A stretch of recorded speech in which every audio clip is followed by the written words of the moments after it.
Hey everybody, it's the crew of Chicago Corner and Hard Lens Media. I'm Jerry. I'm Kira. I'm Kit and Ed. Be sure to join your crew at Chicago Corner and Hard Lens Media for our first annual food and toy drive at Patio Theater. That's 6008 Irving Park Road on December 23rd, starting at 5:30 p.m. Folks, this is a big event. It's our first time ever food and toy drive. We will be collecting shelf-stable canned food and new unwrapped toys to pass along to the Greater Chicago Food Depository and the Chai Gives Back Chicagoland Toy Drive. This is a chance to do good for the people living here in the city of Chicago. Plus, it's the holiday spirit. So if you don't got it, get it. And if you don't get it, go figure it out. We begin our live stream here in the lobby at 5:30 p.m. We will be greeting all of you good people that bring us canned food and toy donations. Make sure to warm up your vocal cords because we start with a sing-along. Solstice at 7, Home Alone at 8. All you got to do for free admission to the show is bring shelf-stable canned food or a toy. Help us help others. Merry Christmas, and please join us.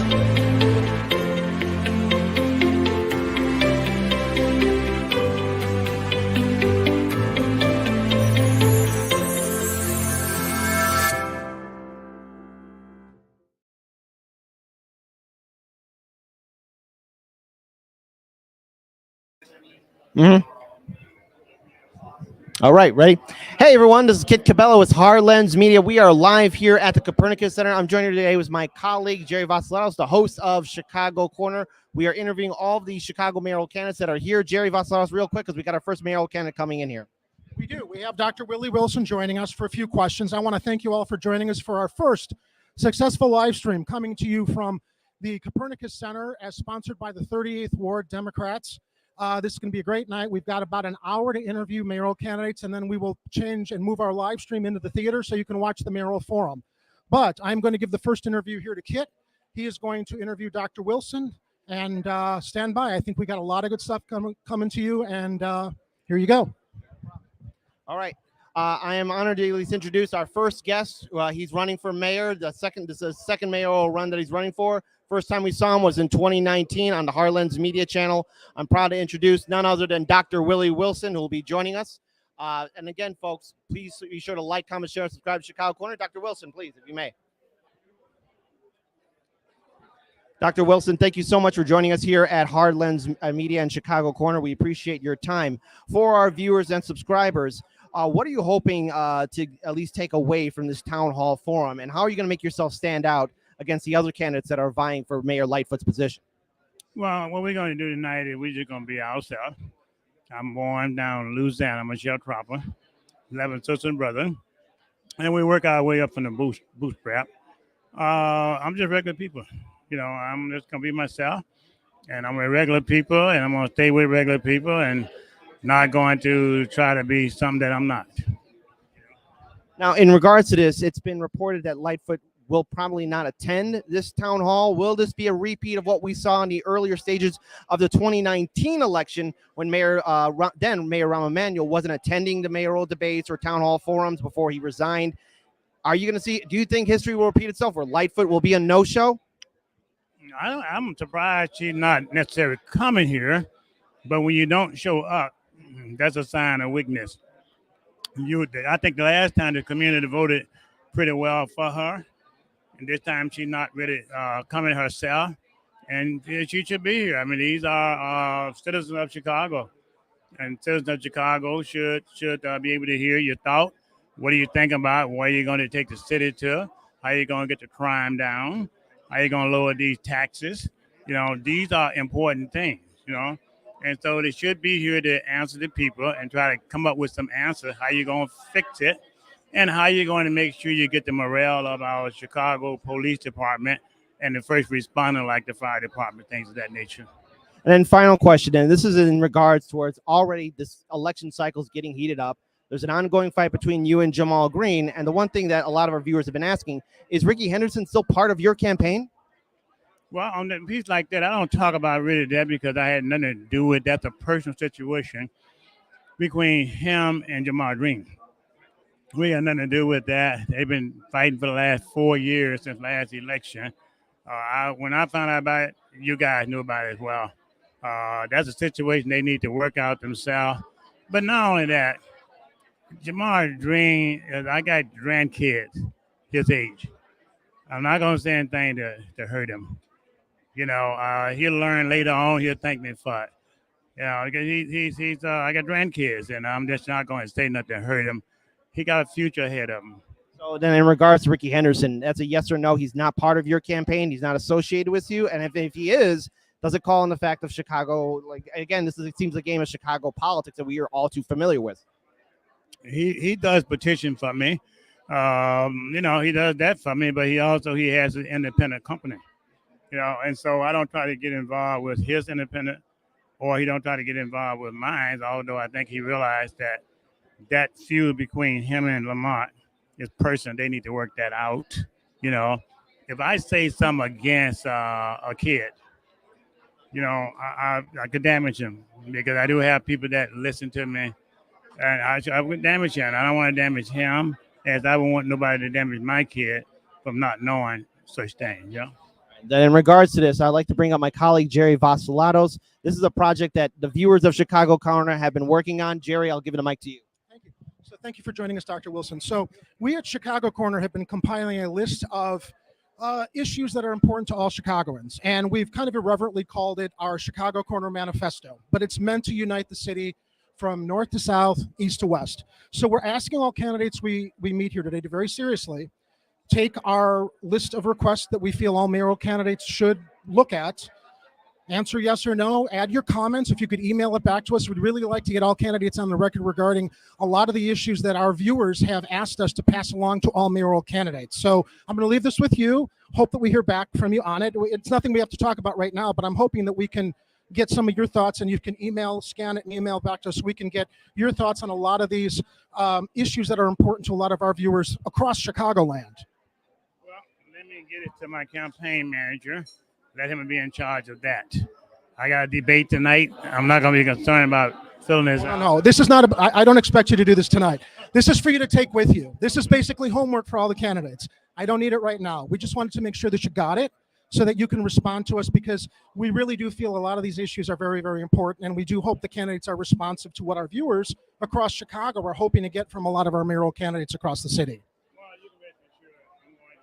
And concerned about all citizens of Chicago. Chicago is too divided right now. It's too segregated. We need a coalition of white, black, Latina, Asian American, other American to bring us together. And that's what we all be about, and that's what we always should be about, all citizens. I think in the past, and even with right now, it's too divided. You can't fix a city if you leave somebody out. We're in full agreement, and we thank you and we wish you luck, and we appreciate you meeting with us, and hopefully when you have time you can take a look at that. All right, very good. Thank you.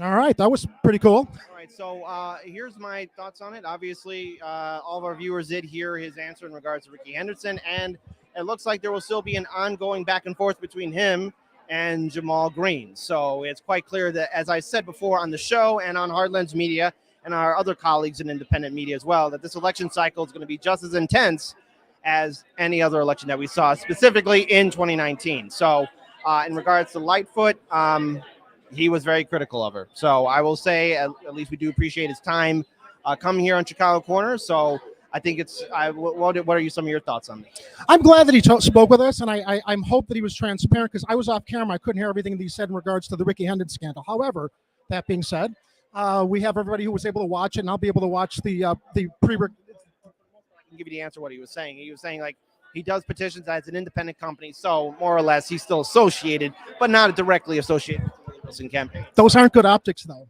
because he has, as I would only say, with all respect to him, he is the candidate running, and if you've got somebody who's bribing people on your campaign, I'm just editorializing here, I don't know why you would want the optics of continuing to work with that consultant when obviously Hendon's going to be under investigation, but we'll see how it plays out. We'll see how it will play out. So while you're talking to our viewers, again, we're here at the Copernicus Center.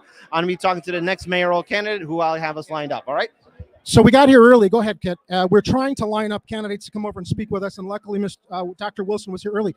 I just found a friend of mine, a journalist here in Chicago, Mr. Tony Boylan, and this was impromptu. Tony. Thank you for joining us. So I don't know if you know about Chicago Corner. We've been live streaming to Rockfin and YouTube, talking about politics, news, culture in Chicago. We're here to cover the event and ask any candidate who'll come up to speak with us some questions. Now, Tony is a journalist here in Chicago, and obviously you're covering the mayoral campaign, the forum. I'm so sorry to interrupt. I'm a former journalist. I'm here tonight working with the Rod Sawyer campaign. And I would love to produce Alderman Sawyer to come talk to you at your next convenience. We are ready for him whenever he's ready. We wanted to set this up so we can step in. Well, I will come bring you the most experienced candidate in this race, 12 years current city council experience, the driving force behind police reform and elected school board, the original sponsor of the $15 minimum hour wage, $15 an hour minimum wage. I'm going to go get him right now. Please bring him back for you. Thank you. Cheers. So we've got Mr. Sawyer joining us shortly as soon as Tony can bring him over.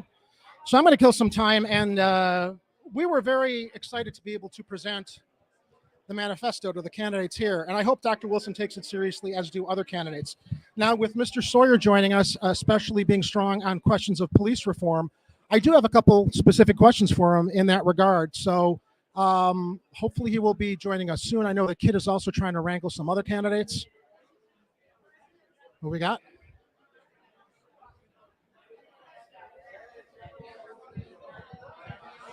I know they get a little bit, I mean, there's a lot going on here in the theater, as you can probably hear.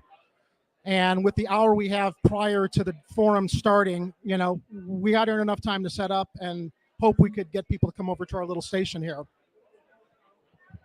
And unfortunately, I know that there are a lot of you in the live chat making comments. I've got, unless Ed is able to jump in, we don't have anybody at the board to field your questions while we're live. I did compile some questions in advance from some of your viewers who did send questions in for us. So we will put those in. Oh, okay. How do you do? I'm forgetting your name. I'm sorry. Logalbo, Johnny. Johnny Logalbo. Thank you for joining us. We actually read about your candidacy. I think it was last week we saw you enter the race, and obviously you're a new face, new candidate. So my question is, what experience do you bring to run for the city mayor of the city of Chicago to solve so many of the insurmountable problems that our current mayor seems unable to, you know, first head on hit? Yeah, well, my background is in mental health. So, and it's all about building relationships. A city's going to run based on the relationships you build with the people in the city. So my background is to bring a lot of mental health resources back to the city and help the people with problems, because that's the real issue right now. So as we bring them a lot of the resources to get them support, help them become better and functional with themselves, and you're going to have a lot better city. And that's my background. Mr. Logalbo, you are like preaching to the choir, because we talk about mental health. Rahm Emanuel shutting down the mental health clinics. Reopening mental health clinics, providing more mental health, we feel is a proactive solution, not only to helping people have healthy lives, but to prevent crime. Because so much crime is the result of people, a lot of people who have mental, unaddressed mental health issues. So what is your background in mental health, and how would you, how would you present that solution if you won the office to basically reopen the mental health clinics and start doing that? That's the first approach. Reopen these clinics and bring resources to everybody in all the areas of Chicago, because that's the biggest problem that we have right now. For myself, I'm a counselor, freelance, 40 years. I got 48 hours training from Harold Washington College, and I've been doing it all my life. It's my passion. If people don't have the ability to cope properly with problems and know how to get out of them problems in a positive way, they resort to negative opportunities. So I want to be like, bring my administration a surrogate parenting type of experience to the kids and the people who don't have the resources, and bring a more loving approach and help them overcome their problems so they can have better lives. Because ultimately, if you're troubled in your mind, nothing works. You can offer jobs, you can bring all kinds of resources to people, but if they're not functional, they won't utilize them resources. So I'm going to the core of the problem, and the problem is I want to take people on a journey inside of themselves, because we were always taught that there's so much out here that's going to make us happy. And it's really false, because all the counseling I done, I counsel people who are extremely wealthy and they were very troubled in their minds. So the problem is in the mind. So I want to bring these kind of opportunities to people to turn back and look inside of themselves, and because that's where we're going to find solutions. You are one of the first candidates I've spoken to or heard from that really makes this a main focus, which is obviously very important. Now, that being said, in all fairness, you're new to the race. Obviously, you face a challenge getting more people to know about you. Best case scenario, you win. Worst case scenario, you don't. How would you work and how would you work with whatever administration ends up on the fifth floor to really make these very, very pressing, important issues to focus on them and basically reopen mental health clinics and really push a united front to make that happen? Yeah, I would love to work with any other administration if I'm to lose this race and give them my experience. Also, I'm a recovered addict 40 years. So I've done it. I almost died when I was 23.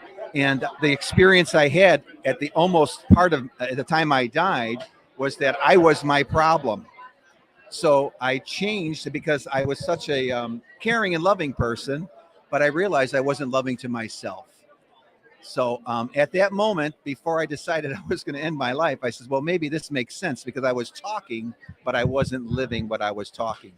So within 4 months, I quit drinking, doing drugs, smoking. I became a vegan, and I've been representing this lifestyle all along. So my problem ultimately, and what I'm going to bring to the people of Chicago, is that the problem is themselves. So I'm going to help any administration, help them realize to bring people focused back onto themselves instead of blaming everybody else. Because ultimately, no matter who hurts you or what hurt you, you're left with the pain. And pain's supposed to come through you, but so many people, it grows in them. And when it grows in them, they get destroyed. So we want to help people cope properly so they can pass through the pain and have better lives. Listen, props to you. Very good. I'm so grateful that you've recovered and that you're bringing your experience to help people. We have something we've compiled with our viewers to Chicago Corner on YouTube. We're also at ChicagoCornerTV.com. We irreverently call this the Chicago Corner Manifesto. But what it encompasses is very important issues to viewers all across Chicagoland, from everything ranging from homelessness to infrastructure to mental health to police reform. We're asking all the candidates we speak with here today to take the questionnaire with them. You don't have to do it tonight, but if you can take it, review it, fill it out, email it back to me, jerry@chicagocorner.tv, if you have any comments or questions, or if you agree with what we're presenting on behalf of the citizens across the city. We hope that the candidates we speak to really are hearing a direct line from our viewers to what's important to them, along with the epidemic of mental health. And I really salute you on making that an important issue in your campaign. I appreciate the opportunity, and thank you so much. And thank you for letting me share my vision. Thanks, brother. Thank you. Thank you.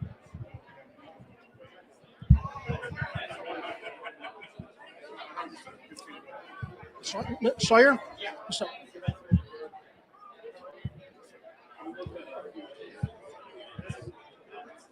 Mr. Sawyer, thank you so much for joining us. It's a pleasure. My pleasure. I'm Jerry Vasilatos from Chicago Corner. We broadcast on ChicagoCorner.tv.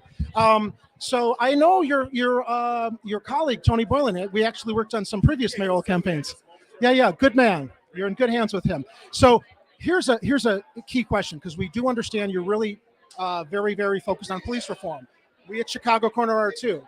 Two main questions that I have that we've been talking about on our program.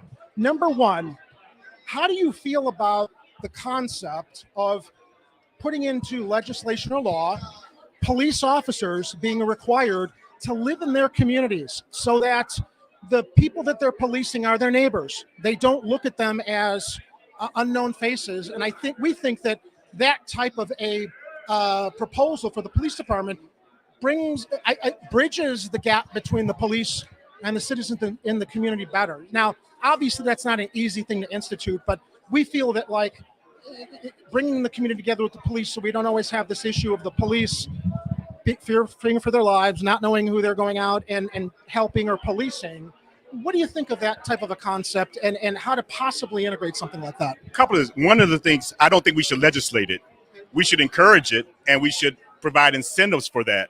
I think it'll work in reverse if we try to enforce it by ordinance.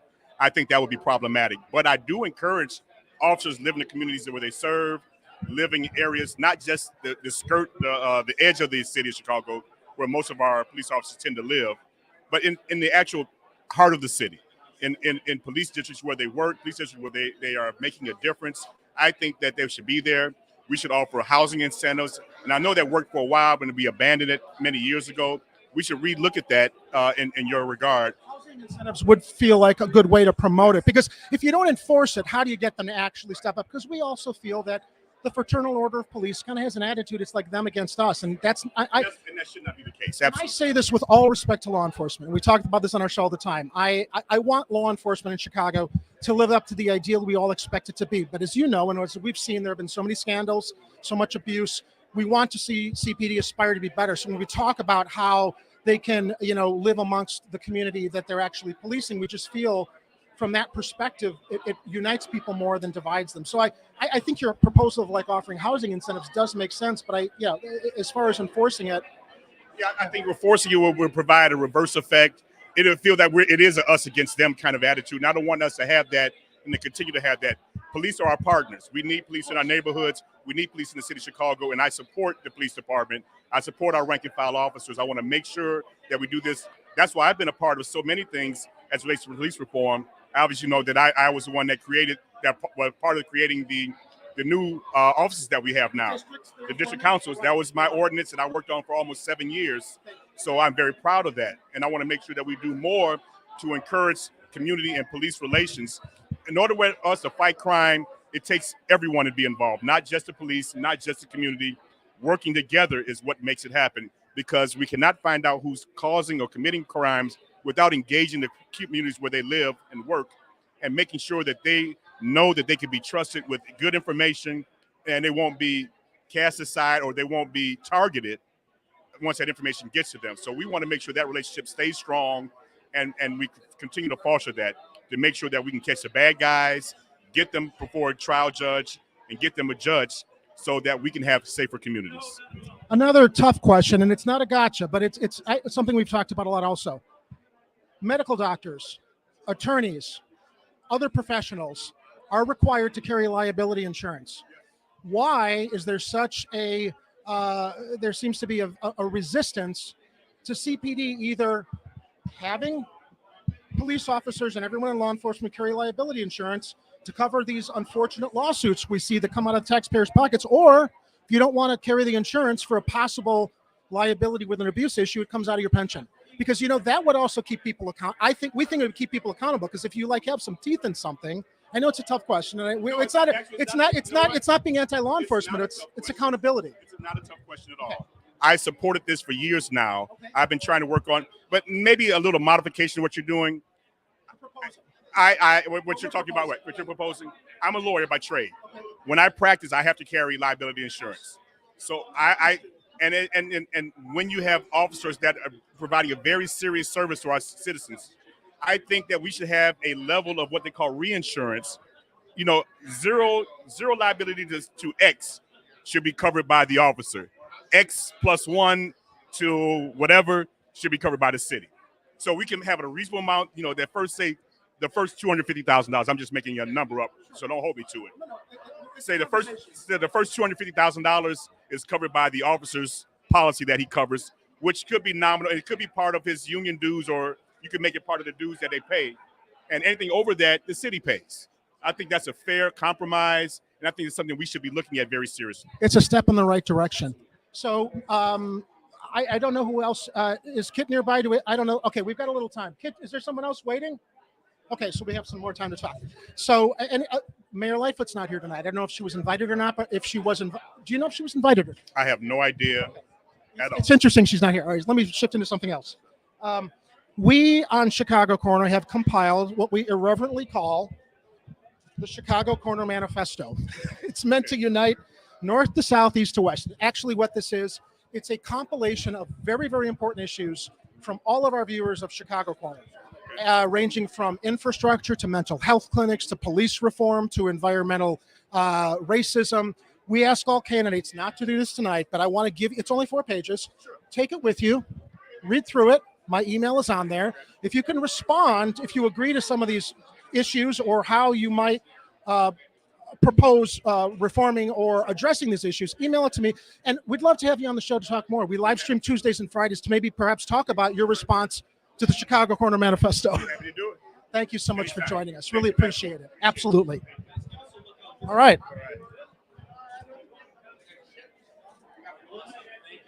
Thank you, Tony. And thank you so much. Appreciate it. Hey. So I know that Kit is trying to round up some other candidates to come speak to us. I'm hoping we'll have an opportunity to talk to Paul Vallis if he's here. I do believe he is attending. I think the only the only candidates I saw that were invited that they weren't sure if they were showing up were Sophia King and Frederick Collins. I don't know if he's going to be here tonight, but we know Chuy Garcia was also invited. I do not see him here. And of course, Mayor Lightfoot is absent, as we reported on the show last week. Maybe she's still in San Francisco raising money from interests that have nothing to do with Chicago instead of paying attention to all the crucial stuff here.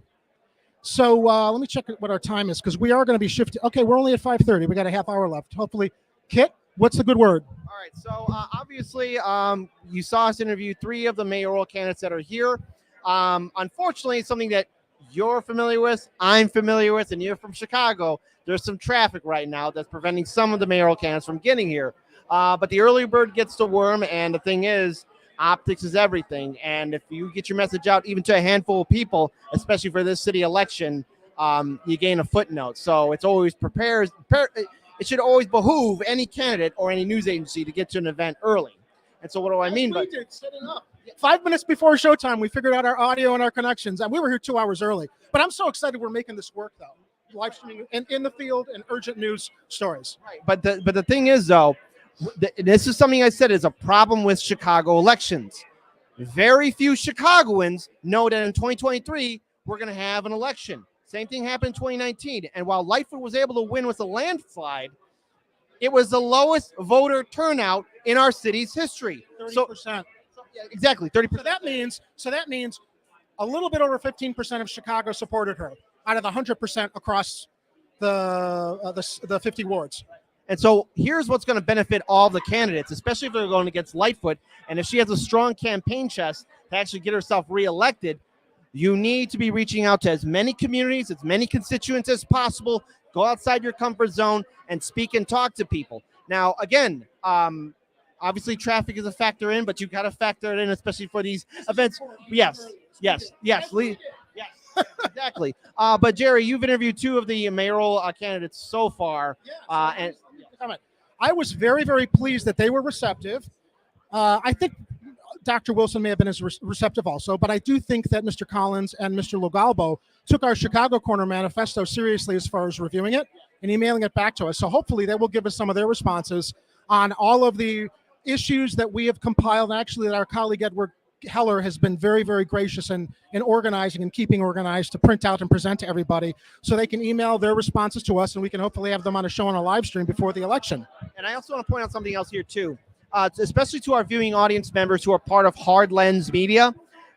I have been promoting this on the show, but by being a patron supporter to Hard Lens, you're helping Chicago Corner and us get ready to build up our field teams so we can do on-the-ground field reporting. For those of you who were with Hard Lens Media from the beginning, this is the stuff that we did. Now, in 2020, we were very close until YouTube decided to gut check everyone in independent media. So by supporting Hard Lens Media, you're in extent also supporting Chicago Corner. This is where we're getting our training ground set up so we're ready to do more field reporting, not only in the city, but outside our state.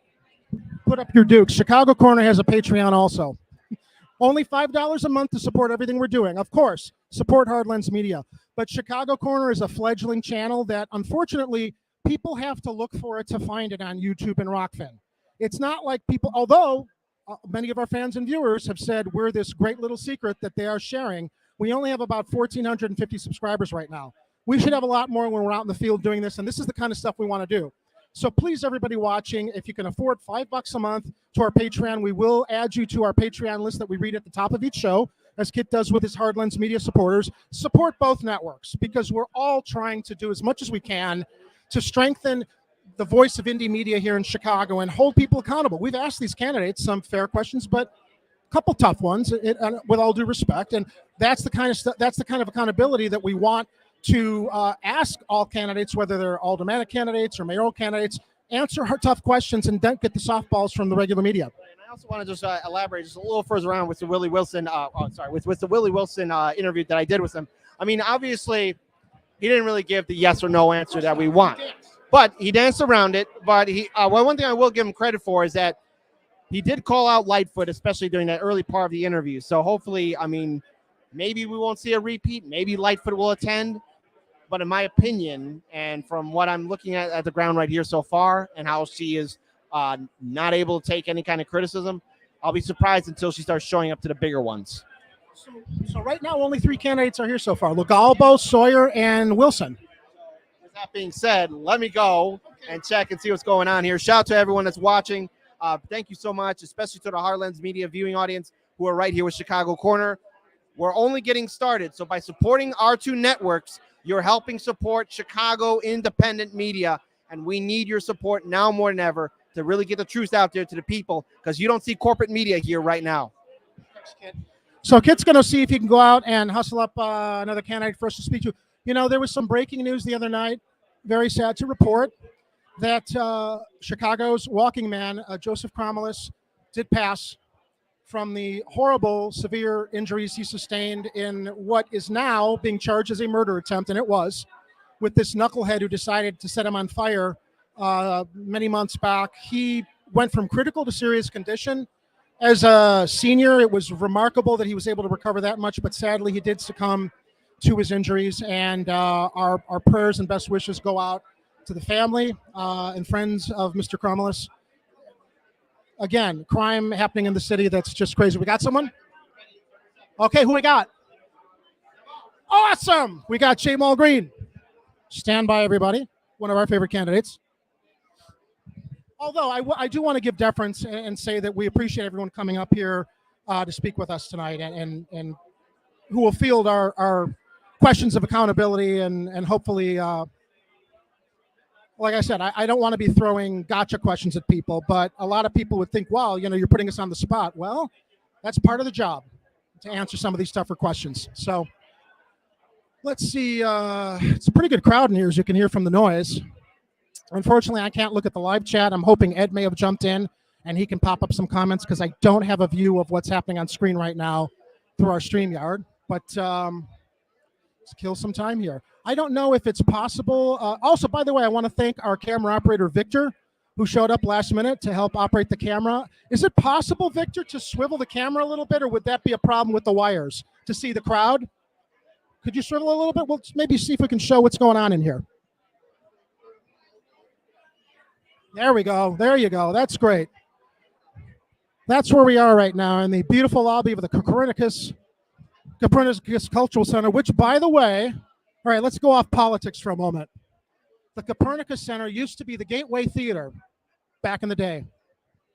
Oh, I just smelled sulfur. Jim Gardner's here, Alderman Jim Gardner. I see him. He's in view.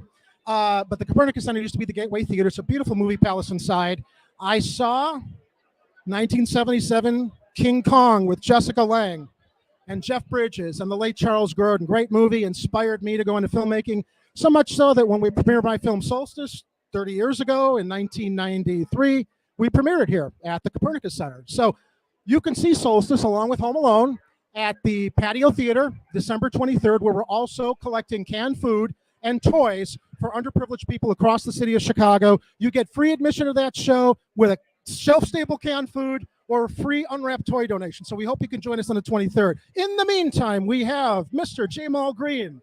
Thank you for joining us, Jamal. Pleasure to see you. I understand traffic was tough, we know. So do you know if Mayor Lightfoot was invited tonight, or is she? I mean, I don't. You know, I would seem that they would invite it to all candidates. She's the mayor. She thinks that she doesn't have to show up to things. But I think as she continues to look at those poll numbers, she'll show up at some point. So let's talk a little bit about your exciting candidacy. There was some controversy with the Ricky Hendon scandal. We actually had an opportunity to talk to Dr. Wilson earlier, and he did not give a yes or no to the optics regarding Mr. Hendon staying with his campaign, which, with all due respect to him, to us, kind of seemed problematic. I don't want to editorialize too much. But you feel very strongly that the claims in your petition challenge against Dr. Wilson are pretty strong. They are pretty strong.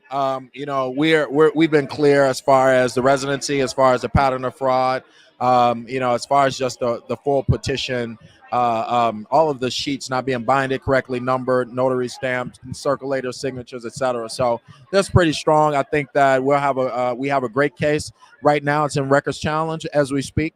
Right now, the Board of Elections, they're checking the signatures. So we'll hear something soon. All right. So I know that this is going to come up in the forum tonight. This is not a gotcha question, but it's a tough question. But I know you've answered it before. For people who haven't heard you answer it, I want to give you the opportunity to share your answer to this question. Many critics of your candidacy have said you lack the experience. You're young. How do you address those comments to really convince people that those claims are unfounded in regards to the experience you do have? And I think the benefit of youth changing things, younger candidates changing things, because the experienced ones seems to be kind of business as usual. Well, I think you've answered it for me. Three things. Well, okay. Number one, three things, you know. Number one, what have the folks with experience done for you? What are the people in this race? Just look at the people in this race. Let's look at what they've done, the elected positions that they have now, or the jobs that they've had before. Tell me, what have they done to make an impact on your community, on your life? And you'll see that the people that has all of this experience, it doesn't mean that they'll have an agenda that's for the people.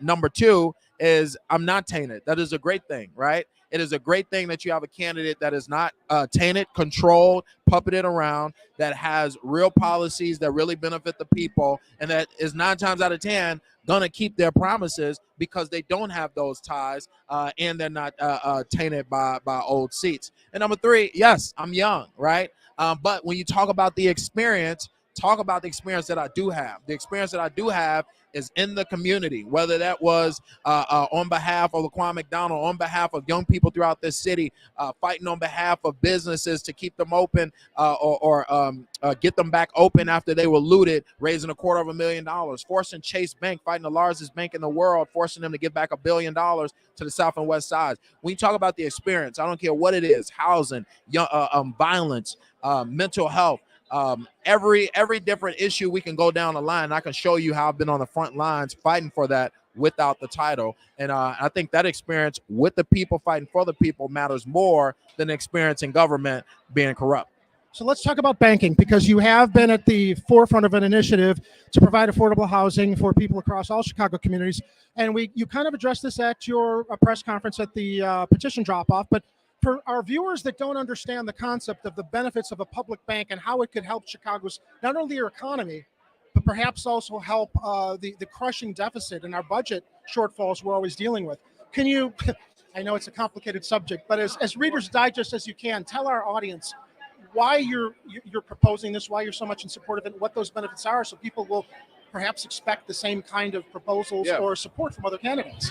It's so important. Yeah, it's so important for the city to have a public bank. I mean, we're in the city of in a situation where we need our own economic engine to be able to invest back into communities, and we've been leveraging billions of dollars. I mean, putting billions of dollars in these banks that the bank has been leveraging for their benefit, and investing in private prisons, investing in immigration detention centers, investing in fossil fuel industries. And then you look back and you say, hey, what is their numbers when it comes to mortgages on the South and West Sides? 1%, 2% in 6 years compared to the rest of the city of Chicago. So they're also redlining communities, and they're not our partners in rebuilding the city. If we have our own bank, a Bank of Chicago, where we have a 9-member board, 3 put forth by the city council, 3 put forth by the mayor, 3 as elected by the people, that has priority of that puts the priority of money out, whether it is mortgages, whether it is income-based housing development, whether it's small business development.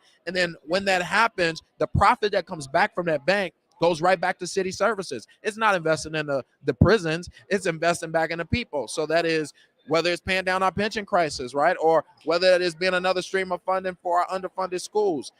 It's up to us on where we want the excess of revenue to go back to, instead of leaving it with the banks and we're not getting anything. It just makes the most sense. It makes too much sense, which is why it seems all of our political leaders who are connected with crony associates are not really focusing on it. Any new exciting developments in your campaign that we haven't heard about? Because look, you've been leaps and bounds. You got #1 on the ballot, which is very, very helpful. I mean, look, you got a great candidacy, but being up at the top there, people are paying attention to what we're doing, trying to promote candidates. Any other news from your campaign you want to share? Well, not yet, but we got some exciting news over this next week on how we're going to really increase the voter turnout. And so I'm excited. Our team is doing well. I love being looked at as the underdog candidate because somehow the underdogs always win. You heard it here first. So I don't know.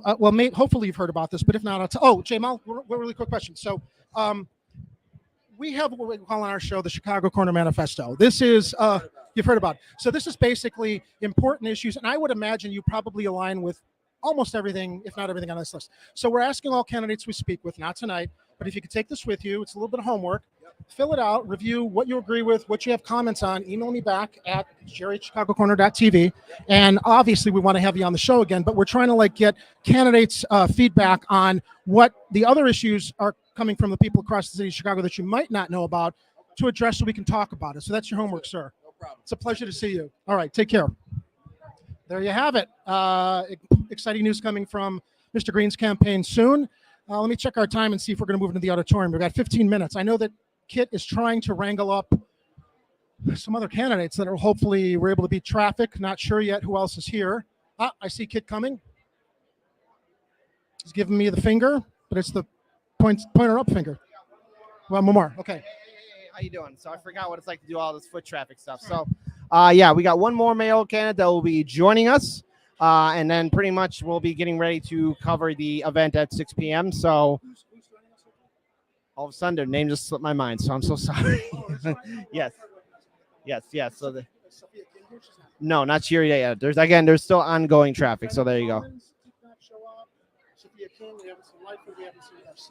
Chewy is not here either. So there you go. Oh, Paul Vallis. Is Vallis here? Not here. Okay. All right. Well, I guess they might hold up the forum. Oh, there he is. Brandon. Okay, Mr. Brandon. Please step in. Brandon Johnson. I'm sorry? Chicago and Central? Chicago and Central is my corner. If you put Central there, you're on the west side of Chicago. Well, I don't know if you're familiar with our show, Chicago Corner. We broadcast on Rockfin and YouTube. We cover news, politics, commentary, and analysis on the city of Chicago. And you and every other candidate has been a very focal part of our conversation as the new mayoral election is coming up. So first of all, congratulations on your candidacy. It's very exciting to be supported by the Chicago Teachers Union. We've commented on the show that, where you stepped up and Congressman Garcia was not willing to do the same. It's like you run for Congress, you got that in the bag, but now you come back later and you want to run. It's like, it seems like an potential abdication of service to the state to suddenly jump into the mayoral race. But I guess what I'm saying is I salute you but tell us a little bit about your thoughts on, okay, so here's an important issue that is kind of related to schools. Sadly, we have seen a rampant amount of scandals in Chicago public schools regarding sex abuse, grooming. I was actually going to ask Paul Vallis about this because this was a big scandal when he was chief of Chicago public schools. So as mayor, what could proactively be done to, I guess, really enforce a no tolerance policy across the entire educational system? Because it seems like there's been looking the other way for too long, and kids are the ones who are victimized. I know it's enough to be a big serious problem. So how would you propose that? What's a preventative solution for that, as opposed to we find out about it and then things aren't investigated and it happens again, to protect children across the city of Chicago? Yeah, everything that we can do to protect the children of the city of Chicago is top priority. As you may know, I'm a public school teacher, started teaching 15 years ago, and my children are students in the public schools. I have a third, a fifth grader, and a freshman. And of course, I've been an organizer in Chicago fighting for accountability. And one of those things that we have fought for, and I was on the ground organizing, is for an elected representative school board. The reason why there hasn't been transparency is because there's been a lack of democracy. And so when I'm mayor of Chicago, not only am I going to make sure that the members who are part of the school board, at least in this first iteration, reflect the values of our community. I'm going to do everything in my ability to make sure we're electing individuals who have a vested interest in our children. And so between an elected representative school board, having someone who has tremendous incentive for this system to work and to be transparent, that's the type of leadership that I bring to this debate, and that's the type of leadership that I'll bring to the fifth floor. So again, it's making sure our elected representative school board is a functioning body, and I'll help to do that.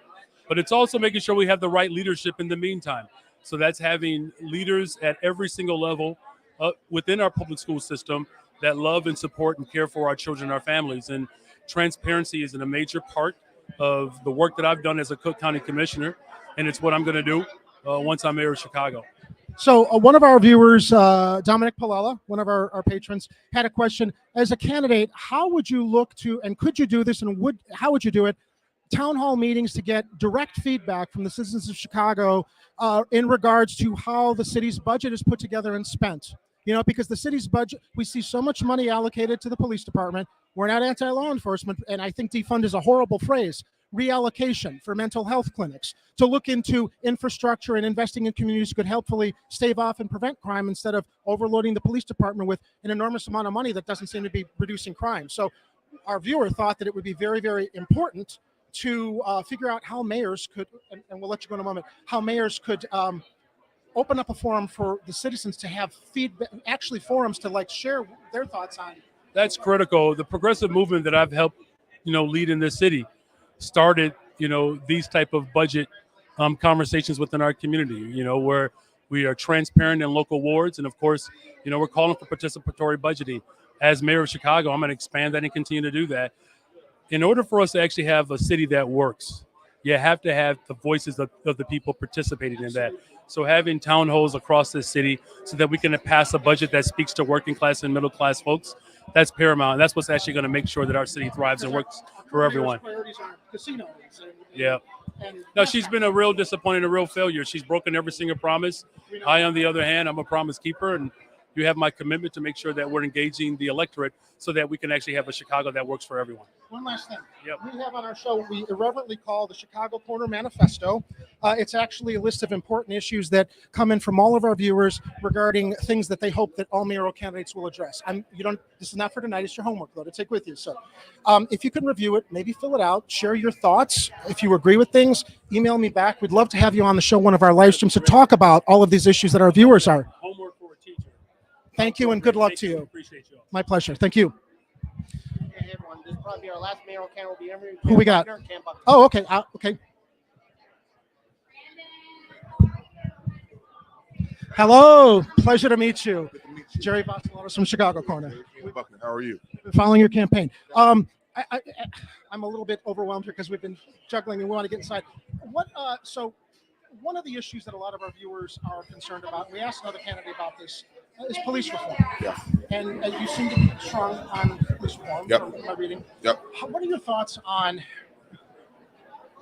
we use the word enforcement, but having police officers live in the neighborhoods that they police so that there's more of a bridge between police and community, so that police going into other communities don't feel they're actually around their neighbors that they're policing, so that there's less tension and stuff. I don't know if that's something that could be enforced, as Mr. Collins shared with us earlier, but what are your thoughts on that type of a proposal? Listen, we know that familiarity in communities to people police and serve and protect is a good thing. We know when folks know about families and generational connectivity, and then not just they're occupying a space, and then there's a better response between the people who are there to serve and protect and the people who are there serving and protecting. And so I'm a huge proponent of that. I think that that's the way you create real accountability, real transparency, and real buy-in.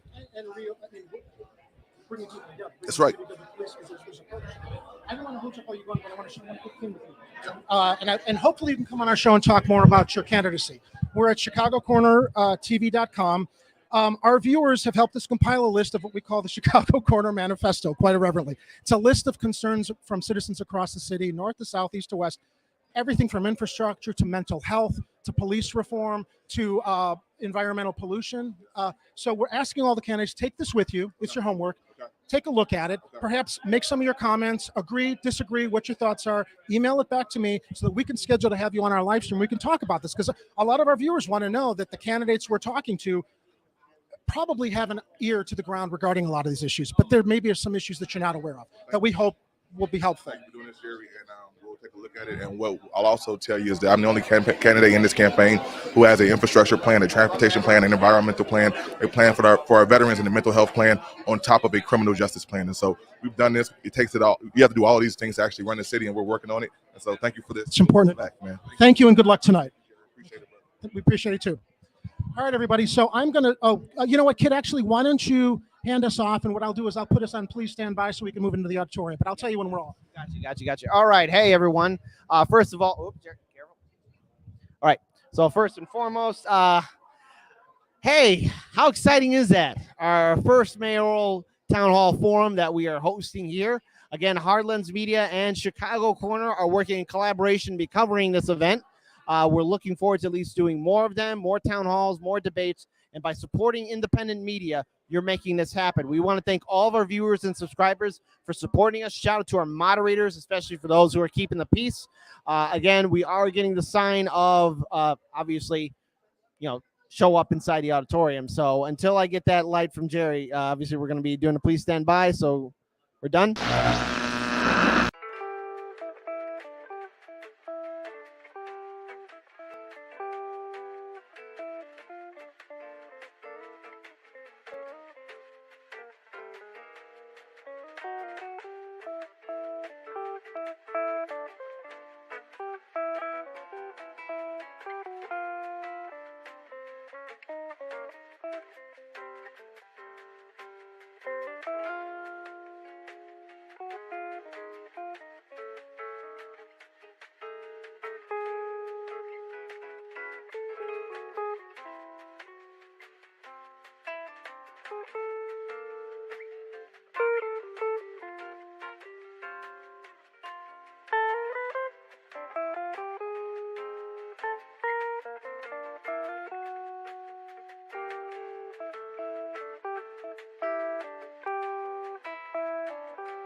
Hey everybody, it's the crew of Chicago Corner and Hardlands Media. I'm Jerry.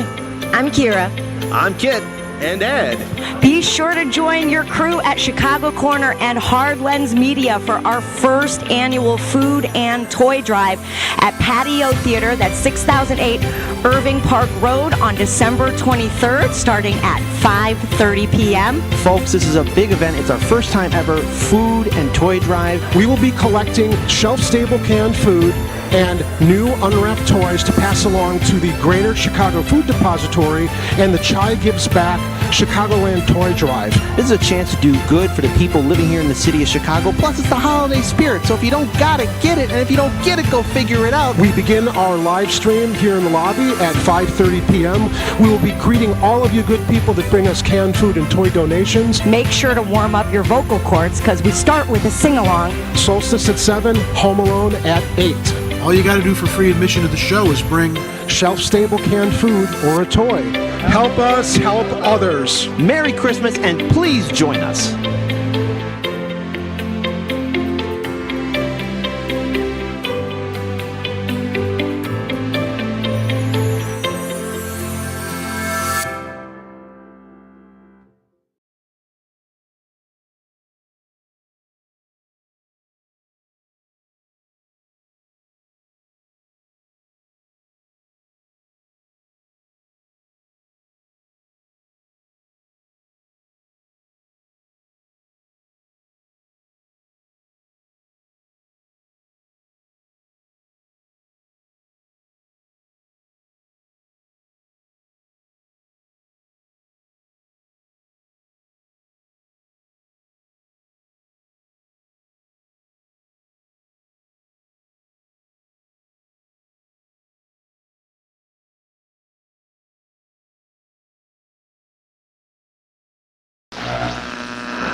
We had some great partners too. The 2nd, 39th, 41st, and 46th Ward Democratic organizations, the Greater Independence Park Neighborhood Association, the Jefferson Park Forward, Jefferson Park Neighborhood Association, Jefferson Park Chamber of Commerce, Natick News, Old Irving Park Association, the People's Lobby, Pole Vision, United Neighbors of the 35th Ward, and United Northwest Side. How about a round of applause for our partners? Of course, the event would not have happened without the hard work and dedication of the 38th Ward Democratic Organization. We are an organization who values civic participation and an educated electorate. Every member of our organization gave countless hours to make this event happen, But I want to acknowledge the whole group, but I want to point out a few people who really put in some additional effort, including Dave Feller, who you just met, Ed Bannon, and JC Stralka-Style, who's here somewhere. But especially the hardest working member of our organization for this event, and the real producer of this event, my wife and partner, Sharon Martwick. So give it up for my wife. Thank you. And now, without further ado, it's my pleasure to introduce you to tonight's moderator so that we can begin the forum. Ben Joravsky is a Chicago media legend. Host of the Ben Joravsky Show and a longtime columnist for the Chicago Reader, Ben has spent his career asking the tough questions that Chicagoans want to know and need to know about our crazy system of politics. He's our greatest political critic, and he's here tonight to hold the candidates' collective feet to the fire. Please give a warm welcome to Ben Joravsky.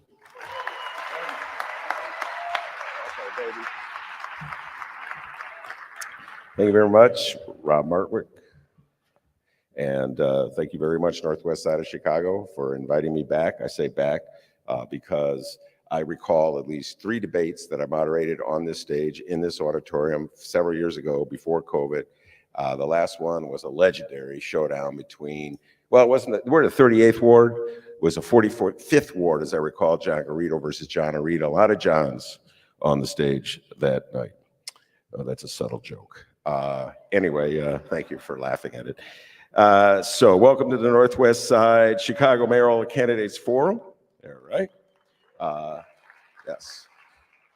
Thank you, 38th Ward Democrats, for inviting me to moderate this evening. Rob Martwick, I saw Jacob Kaplan here. 2 very good friends of my show, come on all the time. All right, so let's meet the people who are up for the challenge of becoming the next mayor of Chicago. And let me just point out, these are great candidates. 2 candidates are not here tonight. I'm just going to tell you that right now. Get that one out. One of which is the mayor of the city of Chicago, Lori Lightfoot, and the other one is the Congressman, Jesus Chuy Garcia. Some of the lamest excuses I've ever heard for not showing up at this forum. That's just my personal opinion. And let me add, they have a First Amendment protected right not to show up to forums or debates, and you have a First Amendment protected right to have a grudge against them for doing that. So I thought we were a tough city, Chicago. You know, the Bears, tough. Well, these candidates aren't afraid to answer some questions that were put together by, I'm not the one who actually came up with the questions. I'm more or less serving as the moderator, the reader of the questions, but there's some good questions put together by various reporters, union activists, community activists, politicians, et cetera, and so forth. So I'm going to introduce them one by one. Is that correct, Dave Feller? I'm going to introduce them one by one, and they're going to come out and take their seats. So we'll start off with Cam Buckner.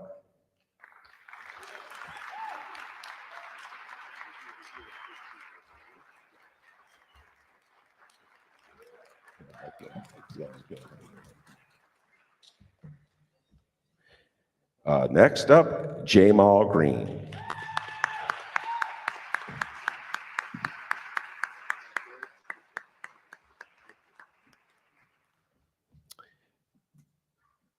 Hey, Jamal. Next up, Brandon Johnson.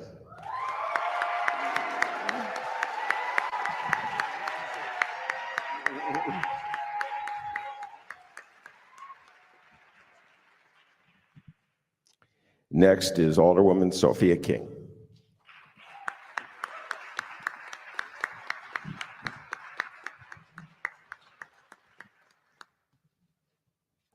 Next is Johnny Logalbo.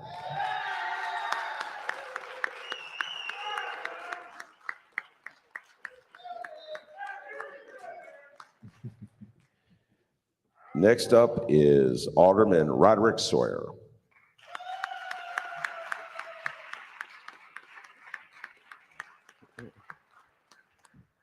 Next up, Paul Vallis.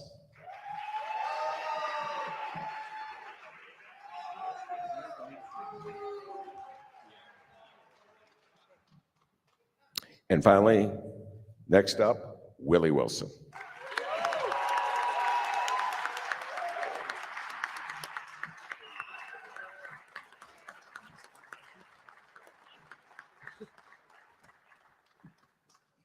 So I want to thank all the candidates for showing up. Good to see that not all the politicians in Chicago are afraid to answer a few humble questions. Isn't that right? Also want to thank all of you here tonight or watching on Facebook Live. And as I said, this is a very important moment. One more time, everybody knows this, but I'm going to say it just in case some don't. We have a runoff system for mayor.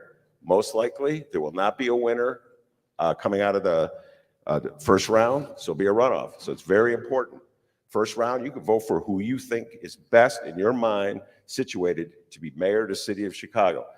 Don't worry about what the so-called experts say. Don't worry about what the pollsters say. Don't worry about what the pundits say.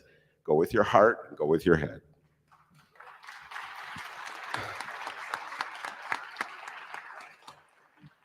This is not a formal debate. The candidates will not be asked the same questions, but we have questions for each candidate and some opportunities for rebuttal. Questions have been assigned to candidates randomly. We have volunteers keeping time in front of the stage. There will be a flashing light for a 10-second warning and a buzzer when your time is up. That is the buzzer. And they have told me, candidates, that they're going to go old man Mayor Daley on you if you go over your time. Now, all these candidates are too young to remember old man Mayor Daley, with a couple of exceptions that I see in the stage that I am not going to mention. But old man Mayor Daley didn't play around. If you went over your time, he cut off the microphone. So that's what they told me they're going to do. I'm not going to do it, so don't blame me. We have three components for the forum. First, the candidates will have the opportunity to present an opening remark. You will each have 90 seconds to introduce yourself to our audience. And next, we'll have a round of questions curated from stakeholders, including various unions, business and civic organizations, members of the media, and our audience. There will be 60 seconds for your answers and 30 seconds for rebuttals from selected candidates. Finally, we'll have a speed round of questions that will cap off our forum. Everybody got the rules? All right. I will now invite the candidates to introduce themselves. There are 90 seconds for each candidate to speak, and we start with Cam Buckner. Thank you, Ben. Good evening, everybody. My name is Cam Buckner, and I'm running for mayor of Chicago because Chicago can't wait another moment for a safer, more just, more equitable city. I'm a son of Chicago, born and raised on the South Side. My late father, Raymond, was a law enforcement officer. My mother, Yvonne, who is here tonight, spent 3 decades as a Chicago public school teacher. And they taught us that service is the rent that you pay to live on earth. They loved Chicago, and they were true Chicagoans. I have spent the last 4 years in the Illinois General Assembly representing the 26th district, which is the most diverse district in the state of Illinois. My district spans from South Shore to the Gold Coast. As mayor of Chicago, my plan and my promise is to create safety and justice for each of Chicago's 77 communities and each of our 50 wards. To also create a fairer, more equitable, better funded education system. And also to make sure that we have environmental justice, a transportation system that works, opportunity for all of us, because we know, as Ben talked about, Mayor Daley, the former, Chicago being the city that works didn't always work for everybody. So we have work to do together. I don't want to just be mayor of Chicago, I want to be mayor for Chicago, and with your help, we can do that and lead the city forward. Thank you.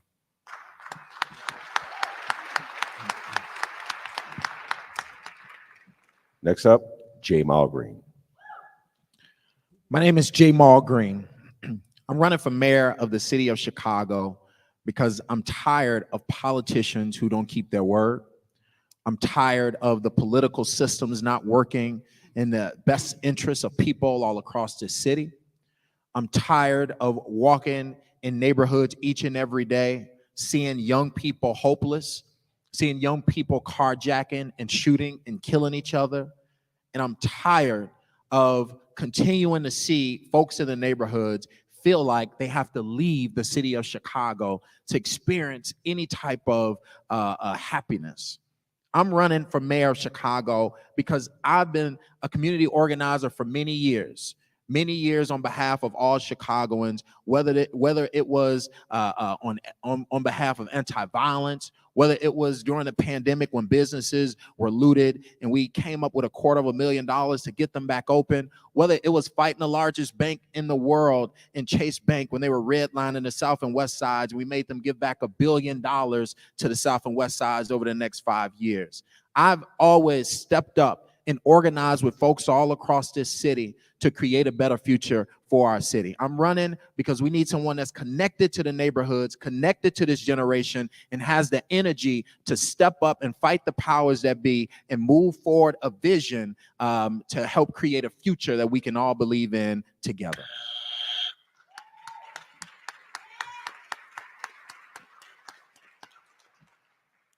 Brandon Johnson. Good evening, everyone. My name is Brandon Johnson. I'm proud to serve as a Cook County Commissioner of the 1st District, representing the west side of Chicago and the western suburbs. Thank you to the Senator and to this ward organization. You know, the best job that I've ever had is that of a public school teacher. I taught public schools in Cabrini Green, and I taught on the west side of Chicago at Westinghouse, Jenner Academy and Westinghouse. You know, as a public school teacher, particularly in Cabrini Green has been the epicenter for everything that is possible, but things that are wrong about this city. My students will wake up in the morning, they could see the largesse of our economy from their back windows, the downtown Chicago. But in their out of their front windows, they had bulldozers staring them down, preparing to destroy their public housing. For too long in this city, we have families throughout the city of Chicago who are running, chasing an economy that's behind us, while everything in front of us is crumbling. It can be better. My wife and I are raising our children on the west side of Chicago. They are products of this public school system.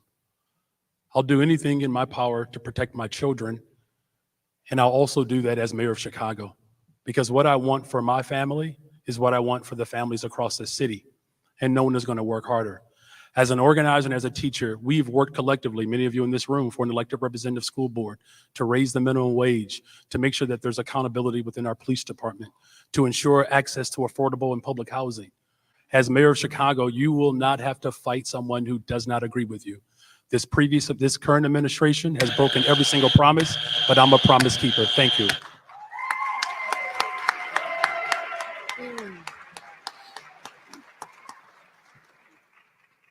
Sophia King. Good evening, everyone. Sophia King, Alder of the 4th Ward. I'm running for mayor because I love this city, but we are at a pivotal point.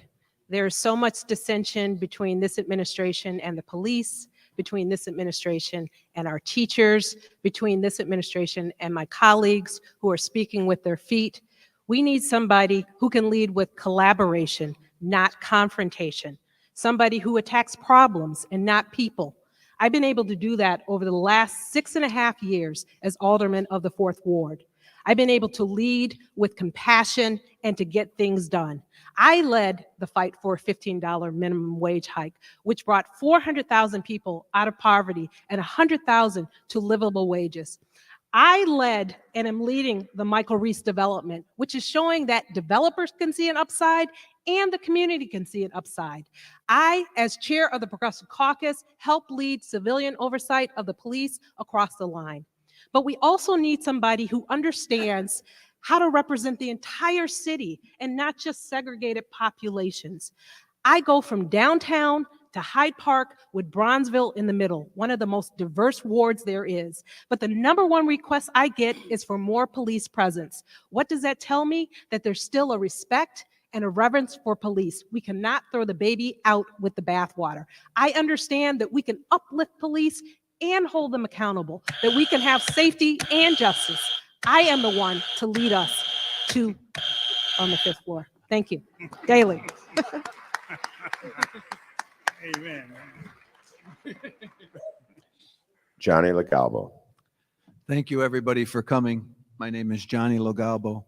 I am overwhelmed and joyed to be running for mayor of Chicago. My background is in mental health, which is the biggest crisis right now. 40 years I've been helping people to help themselves and discover their own problems. My vision is to take all of us on a journey within ourselves, because we've been taught to find and seek our problems are all outside. We're blaming people, we're blaming the government, and my experience helps people discover that all their problems are within themselves. So I'm going to bring a lot of support and mental health to all the people of Chicago, because if you can't help people overcome their own problems, you can offer them jobs, you can offer them anything. I'm offering them an opportunity to be happy with themselves, and that's my vision for the future.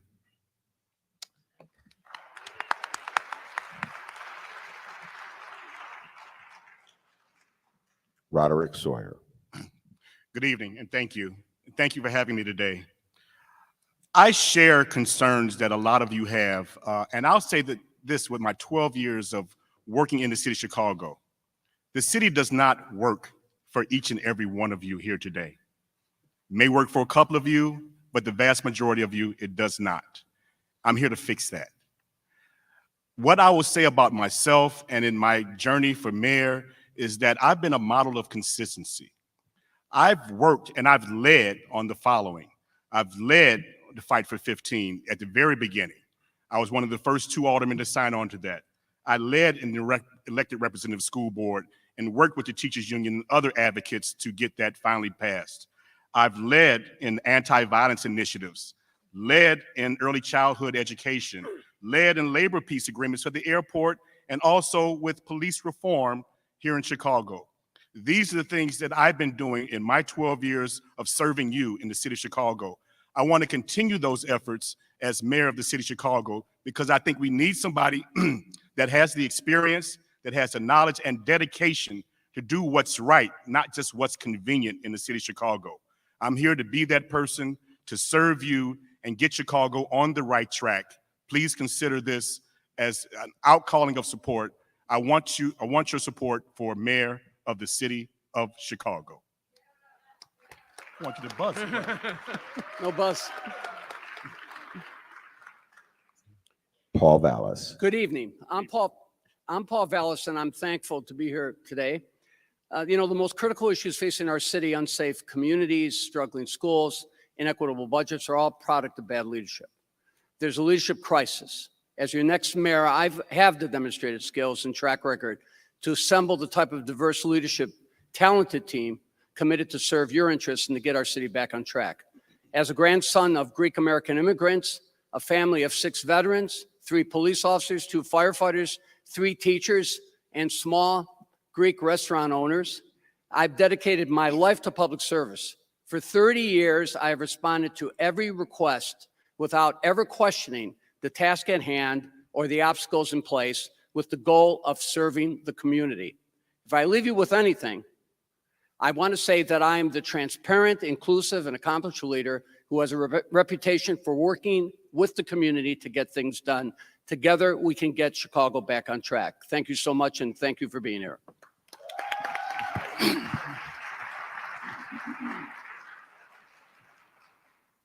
Willie Wilson. Okay, good. Hi, I'm Dr. Willie Wilson, and I'm running for mayor of Chicago because of the fact of it is that we have a lot of problems. Crime, taxes, people hungry, people can't get to work, people pay all kind of taxes, real estate taxes, people moving out of the city of Chicago, people shopping in Oak Brook, people shopping in Indiana, they shop every place except Chicago. Chicago police officers need to be respected.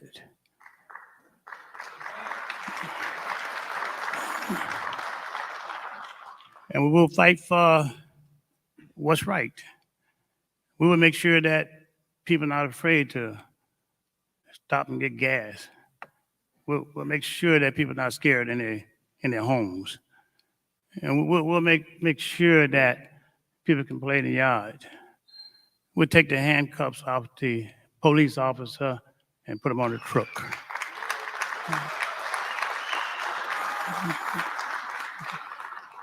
I don't want a paycheck. I won't take a paycheck. I come to this table tonight with my own money, and I'll use it for the benefit of its citizens. I won't.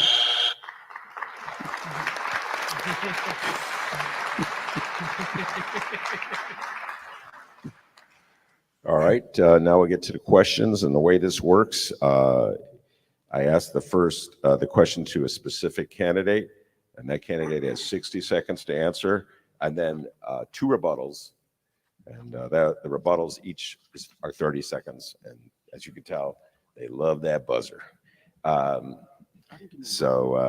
First question, and these are questions again selected by the audience and the groups sponsoring this debate. So the first question goes to Roderick Sawyer. I will now read it. Chicago police have some of the lowest case closure rates in the country for violent crime.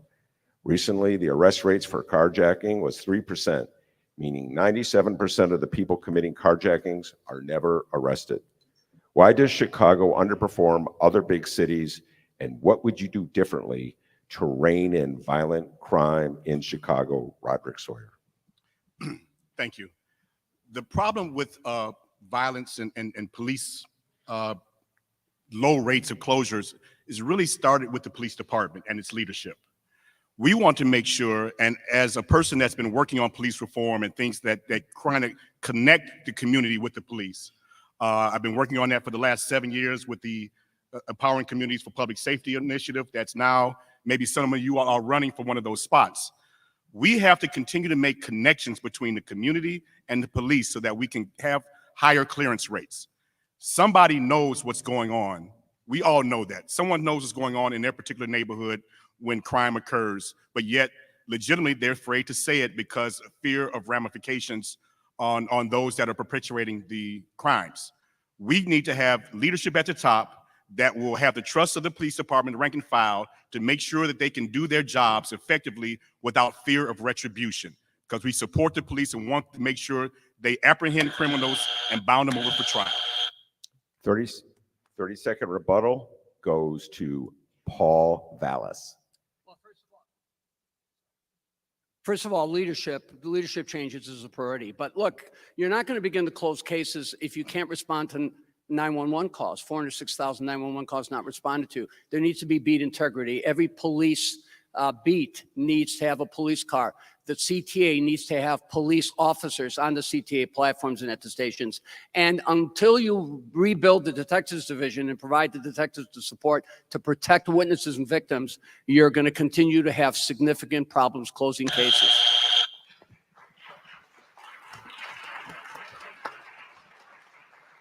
Thirty-second rebuttal, Brandon Johnson. So my wife and I are raising our kids on the west side of Chicago. I believe we have tremendous incentive to make sure that we have safe, thriving communities. And so one of the things that we have to do is to make sure that we're investing in our communities. Youth employment, that's year round. There's a direct correlation between youth employment and violence reduction. We need to make sure that we have treatment, not trauma, because we are expecting too much from our police officers. Police officers are being asked to do work that social workers are trained to do. And finally, we have to open up our mental health clinics. If we can do those things, we can support police officers while also making sure that we're investing in young people. Thank you.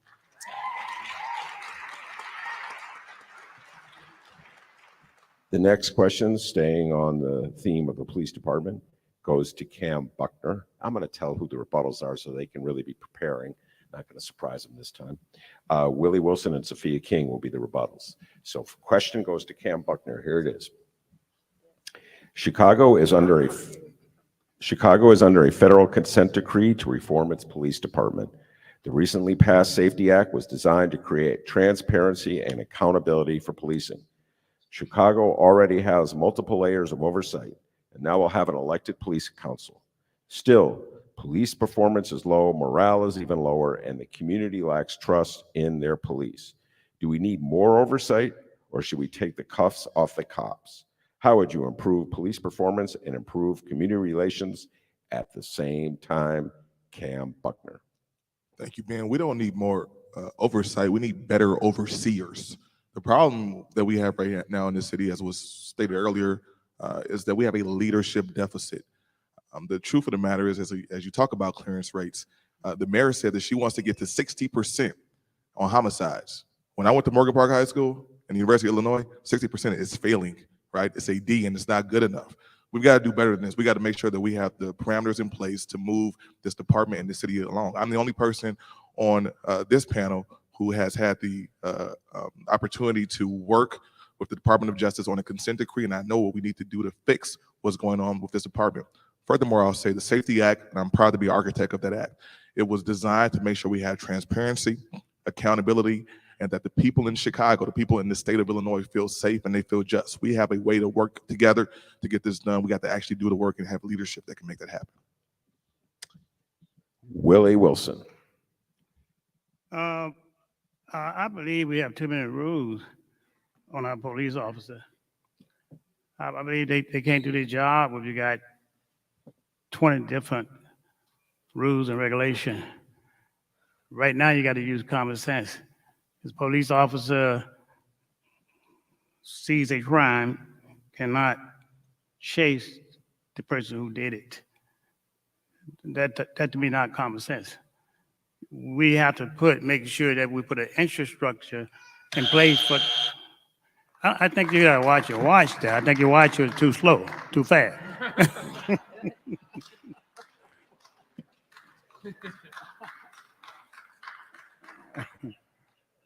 Sophia King. So these are false narratives that we're being given. As I said, we can have safety and justice. We can uplift our police. We can hold them accountable. Besides being the only woman up here, I'm actually the only person with a real plan for safety. Go to my website to read it. But the highlights are, bringing police back, retired police back, 1,000 of them. Other big cities do that to solve some of these clearance rates. Like you said, we have some of the lowest in the city. Also, putting police back in communities. We can change from 3 shifts to 2 shifts and do that day one. False narrative. Safety and justice. This next question goes for us. And this is from Amanda Vinicky at WTTW. Should Chicago maintain a database of alleged gang members? If so, what should the constraints be? And if not, what should be done in its stead to better keep watch over gangs and prevent retaliation? Jamal Green. I think the city would do better in making sure that we invest in making sure that folks don't join gangs in the first place. We spend too much time and effort into systems that are not working. The gang database needs to be abolished. And the reality of the situation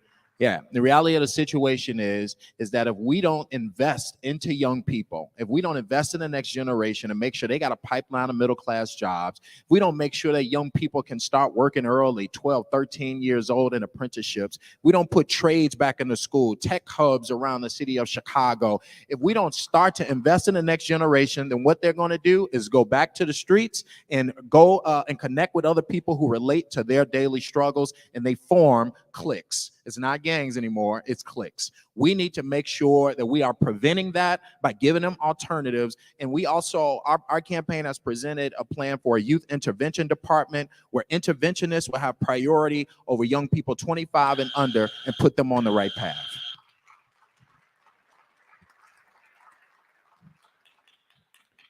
First rebuttal, Johnny Logalbo.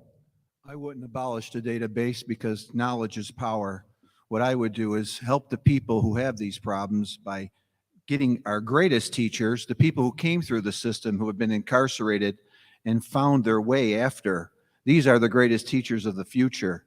They're productive. They've been out of the prison, and I want to bring them and meet the people who are having these problems so they can inspire them and give them hope because they relate to them. And that's very important. They're the teachers of the future, the people who did bad and then learned good after.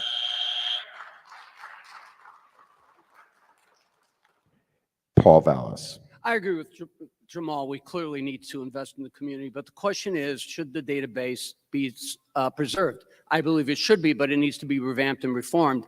And there are many individuals out there working on the consent decree, the IG Joe Ferguson, the University of Chicago Crime Lab, who have all articulated things that could be done to improve the database.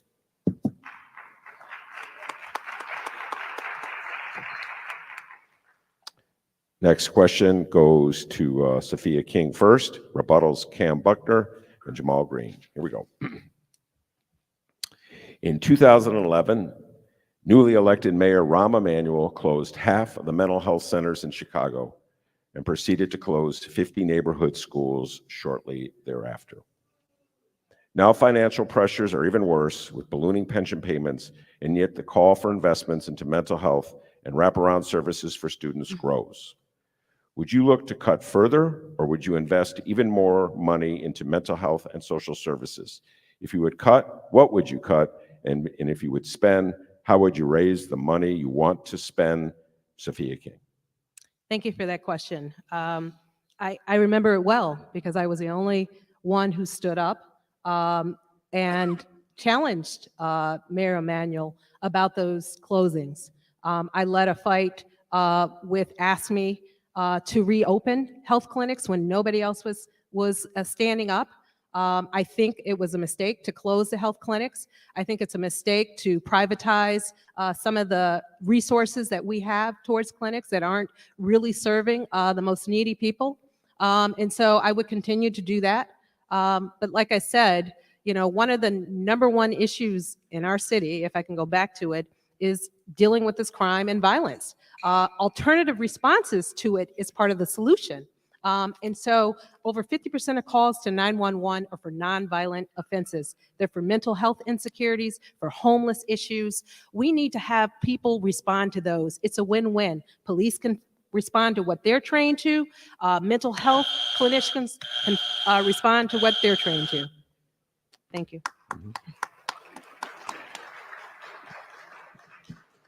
First rebuttal, Cam Buckner. The price to do anything is going to be high, but the cost of not doing anything is going to be higher. We're suffering right now. This crisis that we're under right now is not Mayor Lightfoot's doing. She didn't write the original song, but she did perform the remix. And we're seeing this very clear in our city. We got to do more no matter what. We have to figure out how to walk and chew bubblegum. It's important for the city to move forward.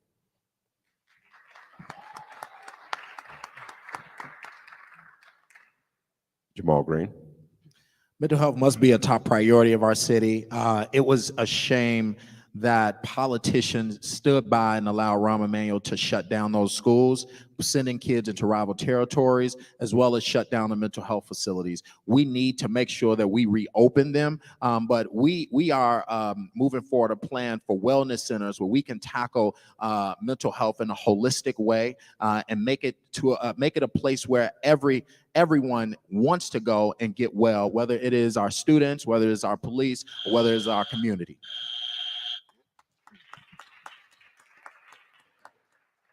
This next question goes first to Johnny Logalbo, rebuttals Sophia King, and Roderick Sawyer. Here's the question. The federal government recently indicated that they will soon be ending the COVID-19 public health emergency declaration. When this lapses, many pandemic measures to support our public health system, such as emergency added funding for local hospitals and loosening of doctor nursing licensing requirements, will go away. As mayor, what will you do to support our public health system through this transition? Question goes to Johnny Logalbo. Well, it's very important that people have resources to keep themselves healthy. And I would bring in a holistic team of doctors and medical team to inform people, because what has happened in this pandemic, we took the approach to run and hide. We covered up, we shut down everything, destroyed the economy, and we were told that we were protected from this virus. Actually, when you shut down the city and you increase stress in the state of a pandemic, you're actually increasing the possibility of getting the pandemic. So myself, I will work to continue to get resources to keep everybody safe and healthy and actually educate them about really protecting yourself from a pandemic. And that's about eating good, exercise, sleeping well, and empowering yourself, because you can't hide from a pandemic. it's more than likely going to get you. I want you strong enough so you can beat it. That's my vision. And I will work to keep the money coming and keep us resources for the people.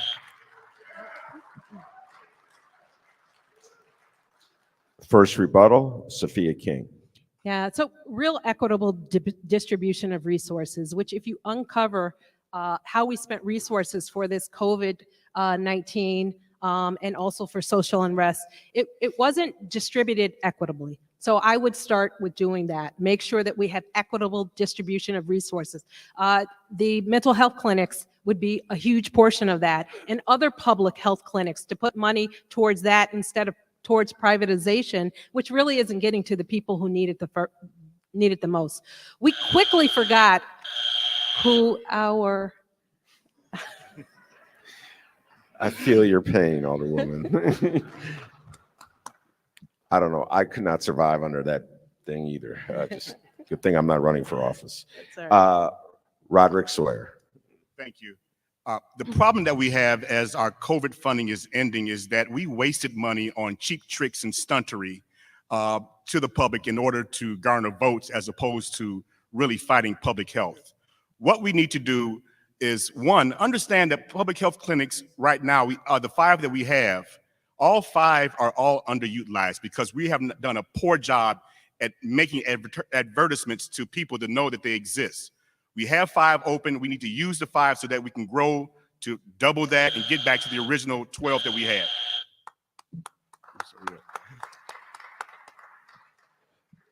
Next question goes to Brandon Johnson first. Rebuttals Willie Wilson and Johnny Logalbo. Here we go. From United Neighbors of the 35th Ward, that's who came up with this question, the United Neighbors of the 35th Ward. Do you support the Bring Chicago Home campaign to create a dedicated revenue stream for permanent housing and supportive services for people experiencing homelessness? Do you support increasing the real estate transfer tax on properties over $1 million to fund the creation of this dedicated revenue stream for homelessness? Brandon Johnson. Yeah, I do support Bring Chicago Home. This is very critical, as well as the financial stream that's necessary to be able to solve this crisis. No one should be too poor to live in a city as wealthy as the city of Chicago. It's unconscionable, and it's actually a very wicked, jacked up system. You know, look, my brother, my superhero, died from his drug addiction, and he was unhoused.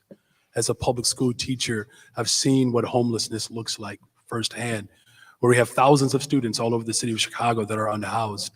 You know, look, if we're not doing something as basic as making sure that there is a human right to have homes, that's the failure of this system.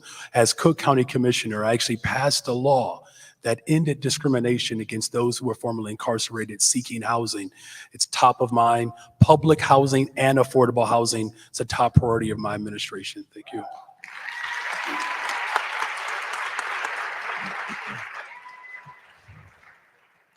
First rebuttal, Willie Wilson. I'm not for raising taxes, period. Not at all. I think the problem with raising taxes is that you run too many people out of this city. Middle class people who trying to make it can't make it. You know, get rid of the taxes, get rid of the red light camera, get rid of all them bad jokers, all right? And we need to find other ways that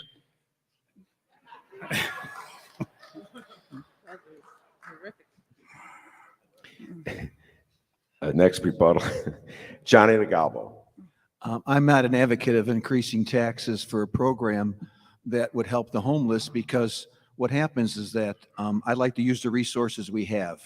The homeless are getting a lot of nurturing. I went out myself and I helped them. I want to help them help themselves. I don't want people living on the street. I don't want to accept homelessness, and I don't want them to accept that they're homeless. I want to teach them that pain came in their lives and it grew in them. Pain's supposed to come into your life and leave you, not grow in you. So there's a deeper problem than just providing a home for them. I want to help them find a home for themselves.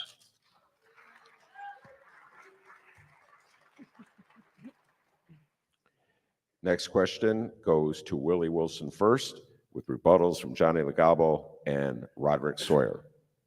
And this comes from Natick News. Chicago is experiencing a deep shortage of affordable housing.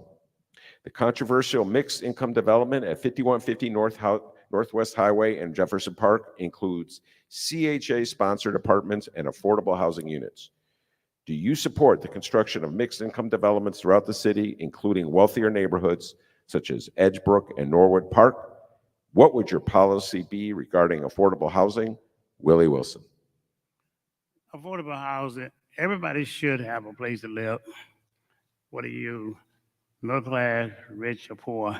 A lot of people that say people's middle class and rich, because of COVID-19, the next morning they find themselves in a bread line, all right? So we must come together. The problem is that you got politicians is taking money from outside major corporations and white collar crime, money going other places. People have got to stop the white collar crime. People got to use common sense. People should not be bought.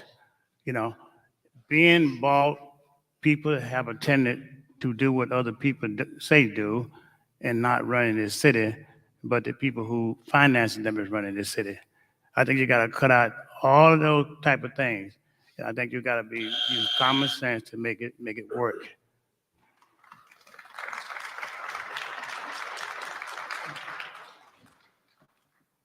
Johnny Logalbo. My vision is, in reference to affordable housing, is to empower people in their own areas and have affordable housing and keep them comfortable in their areas. This idea of bringing people in different areas and you're changing so much of the dynamics of the area. For example, so many people have such a high income in one area, and then you want to bring affordable housing into this neighborhood. It causes a lot of conflict because people don't know how to get along with different people they've never experienced in their life. So it's very hard.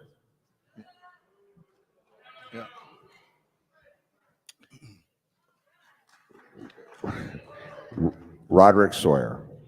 Thank you. In response to your question, Ben, I did vote in support of the public housing initiative in Jefferson Park, and I had to, thank you, and I had to do it in spite of my colleagues' opposition, whom I have great respect, because it was something that was much more important. We need to have a real discussion on how we determine how public housing is, affordable housing is built in the city of Chicago, and we need to have that discussion right now, and it will be done with me as mayor. Thank you. The next question goes to Roderick Sawyer first. Rebuttals, Brandon Johnson and Willie Wilson. So here we go. This is from 38th Ward resident and environmentalist Sue Zimney and the Secretary of Student Government Association at Wright College, Yehuda Goldblum. 100-year heat waves and 100-year floods now come every few years. Chicagoans feel the impact with heat-related deaths, flooded basements, and strains on the power grid, while asthma rates climb among children, and we worry about lead in their drinking water. As mayor, what tools would you use and what actions would you take to address climate change impacts in Chicago? What would be your highest priority? Roderick Sawyer. Thank you. These issues are extremely important to us as a city, and they're all very, very expensive. This is where I would use my abilities to collaborate and engage people on the state and federal level to assist us in financing these things. I know I saw an article in the paper a couple of days ago where we have 300,000+ lead lines and only a couple of hundred have been replaced thus far. And we know that this is a multi-billion-dollar initiative. Let's be real. Let's make sure that we engage with our partners on the state and federal level, not talk about them, but engage with them and see how they can help all of us get this together. We have to fight these things. The 100-year heat wave, asthma. My son experiences asthma, and I think it was because of the environment where we live. So I am always supportive of these initiatives, but in order to get them done, they take real serious conversations with partners that can help us finance these expensive initiatives. Brandon Johnson.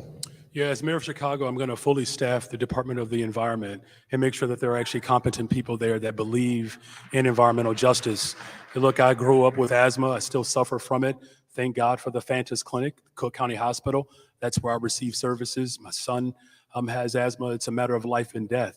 You know, look, there are two individuals that are not here tonight who did not say anything when Hilco exploded and on the southeast side of Chicago when General Iron was trying to move over there to further make it toxic for those residents. I stood in those communities and stood with them, and I'll do that as mayor of Chicago.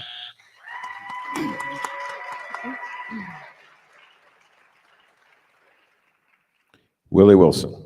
My highest priority would be to keep the city clean. That's number one. And to teach them how to conserve, you know, this is God, earth. We must keep it clean. Down to making common sense, it's gonna take money to get this right. You gotta make sure you bring back small business, large business to generate the cash. Lower the taxes to keep people shopping into the community.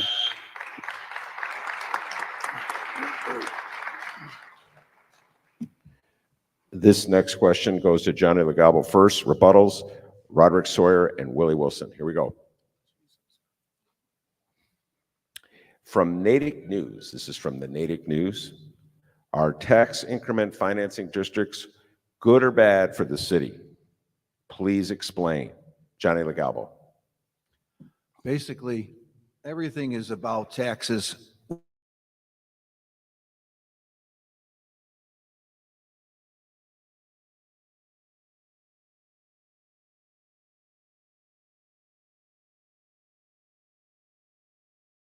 Taxes and give us less and less. I don't support any tax increase or any type of area that provides that for people. It's all about budgeting the city correctly and stabilizing it and bringing gifts to the people, not taking from them. You mismanage the budget and go to the people. We need more money. You go to Washington, you need more money. Anytime you take money from Washington or from the people, well, especially Washington, you take money from Washington, they control you. I want this city to budget itself correctly, manage the money properly, and give back to the people. I want the streets fixed.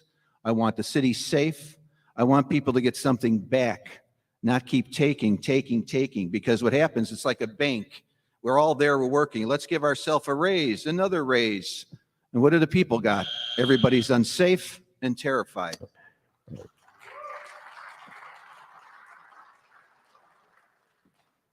Rebuttal, Roderick, Sawyer. The TIF system is flawed. It started out as a good idea when serving blighted areas. Now it has devolved into areas that are pimping the TIF program to continue to highlight affluent areas. We have areas like Fulton Market and other areas that continue to extend their TIF life, and they don't need it any longer. We need to be in Inglewood. We need to be in Lawndale and East Garfield Park. These are the areas that need TIF funding and assistance and growth. That's what we need to do, and as mayor, that will happen.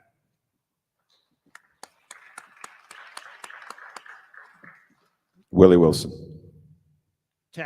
Raising taxes is a bad idea. Taxes don't fix problems. It's a bad idea. When you raise taxes, you run people out of the city. You run businesses out of the city. When you raise taxes, you lower them, you keep people in, you bring business back, you bring international business back, you get a tax base to lower those particular taxes.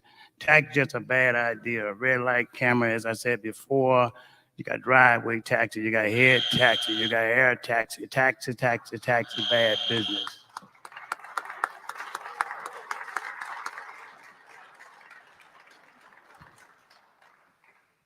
Next question, Sophia King first, Brandon Johnson and Jamal Green, rebuttals.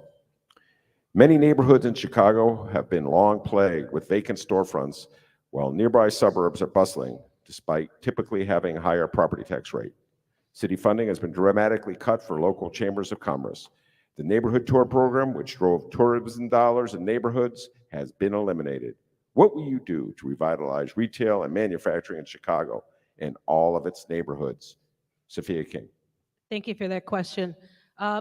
As an alderman over the Michael Reese development, I've shown how you can bring vitalization back to a community. Again, showing that developers can have an upside because we need to have development, that's part of it, but community can have an upside as well. It is one of 4 striking developments in the city of Chicago, and one where you never heard any dissension. The other 3, the Obama Center, the 78, and Lincoln Yards. I brought a community together, an advisory council together to lead me in that decision. I got affordable housing on site of that development. I got $25 million commitment for education for that development. I got a commitment to diversity and hiring for that development. Again, these false narratives, we can show, and I've shown, and be able to get things done by bringing people together. On this development, I was able to bring people together and have the community and the developer see an upside.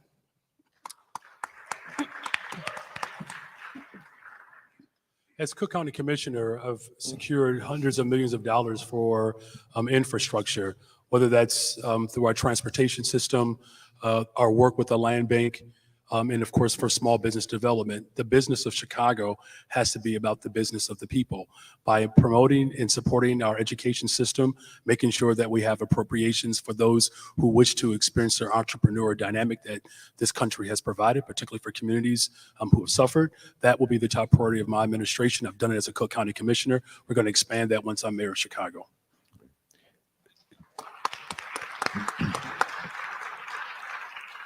Jamal Green. Chicago needs a public bank, a bank that is our own economic engine that can invest back into neighborhoods, where we can prioritize a small business development, investment into income-based housing, as well as for mortgages. And the profit from that bank goes back to city services, from paying down our pension crisis or from being another funding stream for underfunded schools. And we have to be a pro-small business city. Every person that wants to open up a business, their first business license should be free. We need to streamline permitting, inspections, and licenses as well.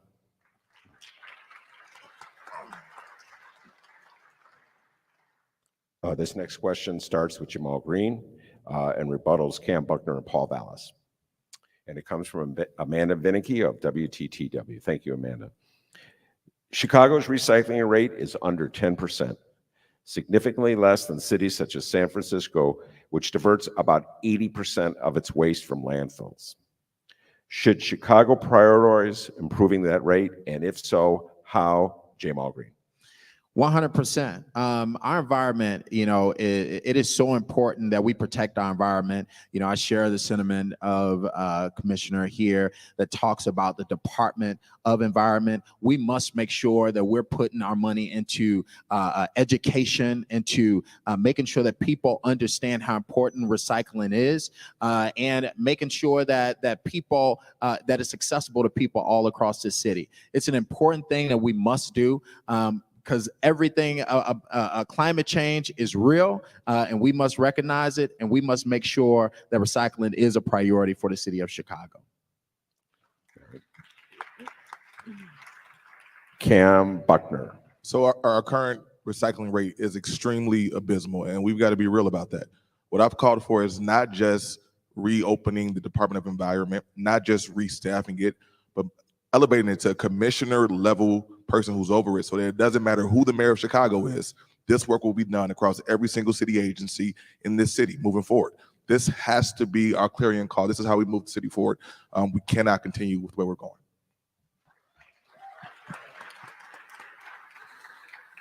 Paul Vallis. Whether it's dealing with the issue of climate change, environmental justice, clean water filtration systems into homes, or recycling, it's not going to happen until you have a strong, robust, empowered EPA. It's as simple as that. That's got to be a top priority for my administration. Thank you.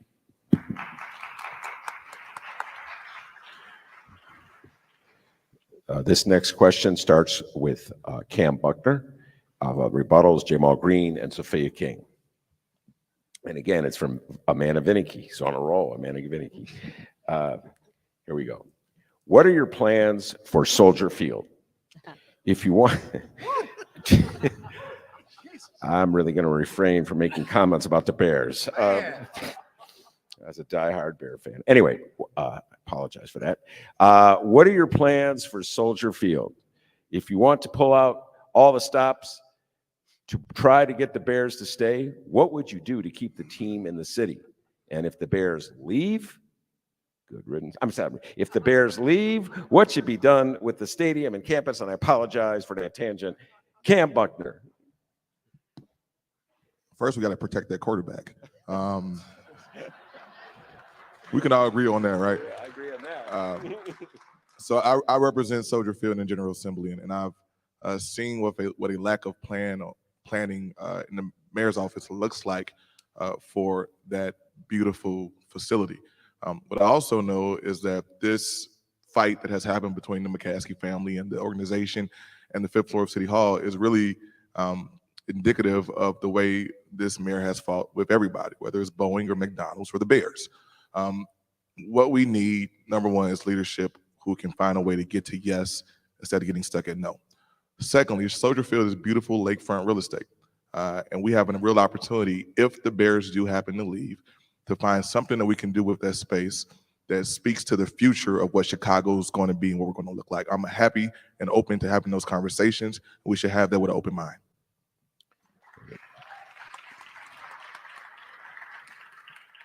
Jamal Green.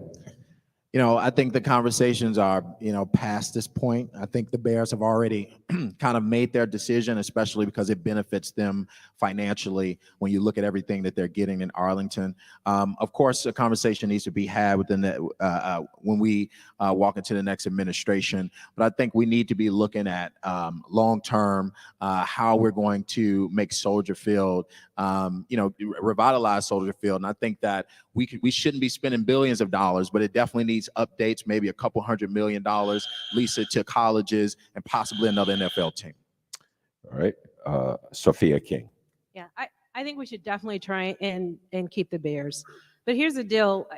This is about a situation where, again, we're attacking people and not problems. So that negotiation broke down right away.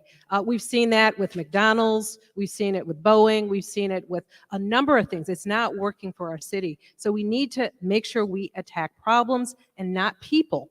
The funding for the state is there. It's got to come from the state. I think if it goes anywhere, it should go to the city. We should have our elected officials who represent the state make sure that funding comes to the city.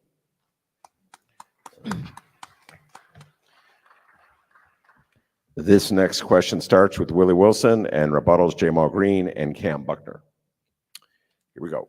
Chicagoans are feeling the squeeze. Taxes have been raised year after year, and yet in order to address rising obligations for long ignored pension debt, the city will need to raise revenue. Do we need to raise more revenues to solve our problems, make more cuts, or both? How would you secure Chicago's financial future? Willie Wilson. Well, right now you're raising taxes and running people out of Chicago. So after a while, you're not going to have no people in Chicago. So that's the wrong way to go. You lower them, you keep people in Chicago, you keep business in Chicago, and then more business come back within Chicago, right? That's just simple ABC using the common sense, right? But you have to make sure that we take a business approach. Well, how can you keep raising taxes on its citizen and the politicians giving them own self a raise? That don't make sense. Lower your taxes, keep people here. If the people in the city can't make a living, then why are the politicians giving themselves a raise? Use common sense. Then we can get this thing under control. First rebuttal, Jamal Green. I think we definitely have a spending problem. It has been very political for the people that have been in power. But we also, need to make sure that we remove burdens off of taxpayers by, things like banning the boot. and banning seizures for unpaid tickets. You know, we have constantly trying to take every dollar out of folks in the city, which is running them out. And we need to create a new tax base. That's why I talked about a public bank, and we would also move forward a single family mortgage bond to back home loans to incentivize people to come back into the neighborhoods.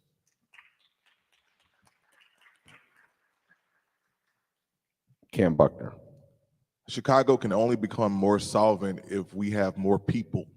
We need safer streets and a better school system to do that. That's the first thing, right? Secondly, we talk about raising revenue, right, and progressive revenue. There are ways to do it. We've got to be real about it, but we can't. The answer is not NASCAR and a casino, all right? And thirdly, there are tools in Springfield and DC that can help us. Local government distributed fund, pension obligation bonds. We should look at all of that on how the city move the city forward.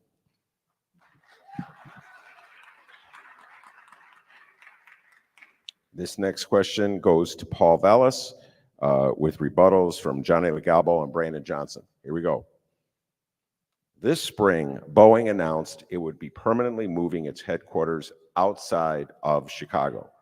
Over the last 20 years, Boeing has received over $60 million in taxpayer-funded incentives to stay in the city. Critics say these incentive deals create a race to the bottom among cities, undermining the potential economic benefits our city might receive. Do you think we need to revisit these publicly funded economic development incentive packages? Paul Vallis. Absolutely. Absolutely. I mean, the way you attract and retain businesses is doing a number of things. First of all, you have to make sure that communities are safe and secure. You have to make sure that taxes are stable, that people are not constantly getting hit with these cyclical, dramatic tax increases. We've seen the impact on the corporate tax increases this year. You've got to make sure that you have a trained workforce. You've got to make sure that you're addressing some of the underlying infrastructure and environmental issues that sometimes block businesses from coming in to communities on the south side and west side. So there are some fundamental, so you've got to create conditions that nurture business. But this idea that you're providing these massive subsidies, or for that matter, you're investing TIF revenues in areas that are already developed and that are not in need of new development, is simply ineffective use of taxpayers' dollars, and you need a whole new approach.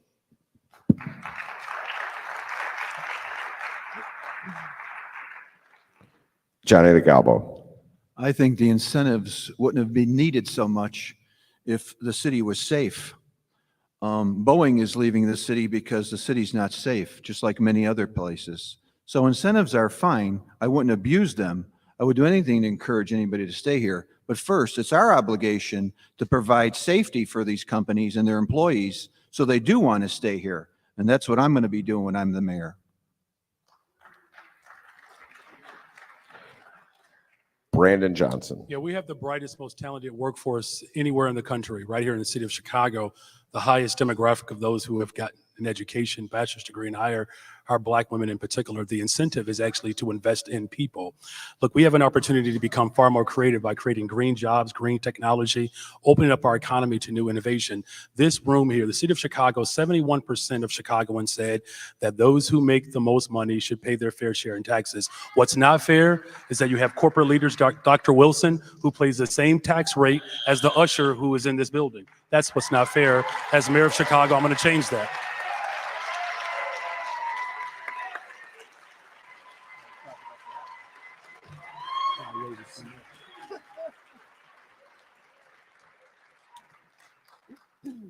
The next question goes to Brandon Johnson with rebuttals from Paul Vallis and Roderick Sawyer. Here we go. Brandon Johnson. Under previous administrations, many city services have been privatized in an effort to save money. However, like the Aramark contract at CPS, privatization hasn't always worked as well as predicted. Do you see privatization as an opportunity to make city operations more efficient? Would you support or oppose further privatization of public assets? Brandon Johnson. What we've seen in Chicago is the abuse of power from the fifth floor, where individuals who are tied to the administration get a contract and a kickback to do anything and everything that they want to do. That type of system has harmed our public schools, has caused the greatest decline of veteran teachers. That system has also left our schools filthy, and it's actually caused the type of disruption that we're seeing economically in this city. Look, the reason why people are struggling in this city, and I know what that's like. My wife and I are raising a family in Chicago. Police officers are tired. Teachers are tired. Nurses are tired. You know what's most tired, though, is the mayor of Chicago. As mayor of Chicago, I'm going to make sure that we are investing in public assets. The public good is what has secured the middle class in the city of Chicago, and you need someone who believes in public accommodations, particularly someone who is the descendant of the formerly enslaved in this country. We have to do everything in our power to make sure that healthcare is a human right, education is a human right, transportation is a human right, and all the things that actually make for safe, thriving communities.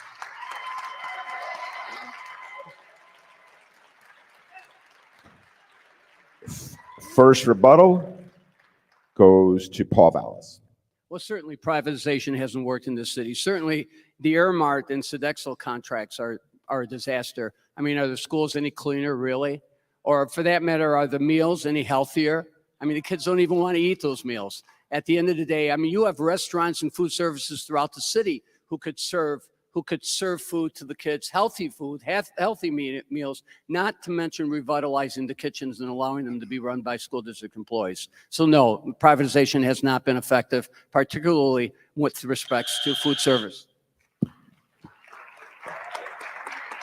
Rebuttal goes to Roderick Sawyer. Thank you. During my term on city council, I led the anti-privatization initiative. I was here many years ago discussing that with various organizations. So this is something I've been actively engaged in. I produced the ordinance in the city of Chicago that prevented future sale of assets like the parking meter deal and the Skyway deal. And I'll continue on to resist those types of efforts in the future as mayor of the city of Chicago.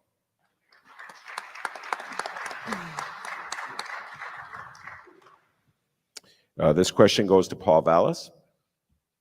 Public transit riders across the city of Chicago are growing. Sorry, Ben, the rebuttals?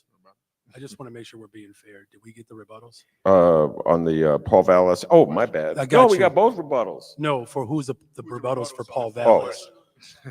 See how fair my administration is? Good transparency. I've known Brandon Johnson for 20 years, and he's been correcting me for 20 years. And I thank you. First, this question goes to Paul Vallis, and as Brandon Johnson pointed out, rebuttals, Sophia King and Cam Buckner. Thank you, Brandon. Thank you. Here we go, Paul Vallis. Public transit riders across the city of Chicago are growing increasingly frustrated at the performance of the CTA.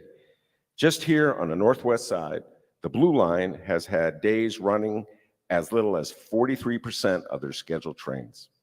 What will you do as mayor to revitalize the CTA and improve services for the 1.6 million Chicagoans who rely on our public transit system every day? Paul Vallis. You mean besides firing the current leadership of the CTA, which is what I would do? After I fire Brown and that current leadership at CPD, look, the bottom line is the biggest issue that the CTA is facing right now is crime. Ridership is down 38%. You know how they're going to solve the problem? They're going to increase fares. Only 18% of the income from fares is actually subsidizing the CTA. It used to be 47%. My priority is to take the $100 million in privatized safety and security contracts, and you've all seen those safety and security personnel. And with that amount of money, you could literally put between 600 to 700 Chicago police officers in mass transit, covering every station, covering every platform, and riding the trains like they do in New York, both in uniform and undercover. The way you revitalize the CTA is by making sure that CTA travel is a safe passage. That needs to be guaranteed, and that'll be a top priority when I become mayor.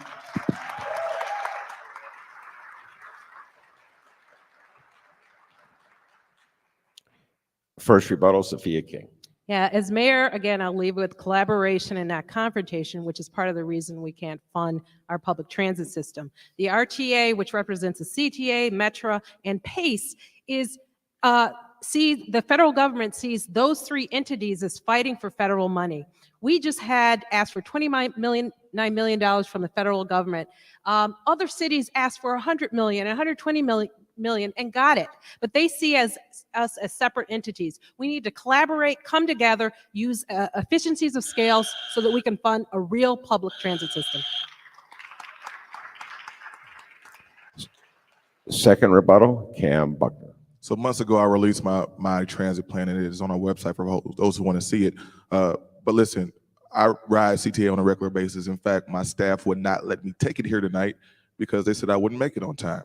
So listen, we got a real issue, but our safety problems are really indicative of the fact that ridership is down, and ridership is down because the service sucks. We got to really just figure out a way to get at that. We can make the proper cuts and the proper movements when it comes to money from the state and federal level. But at the end of the day, service is the name of the game. Public transit has to work for everybody.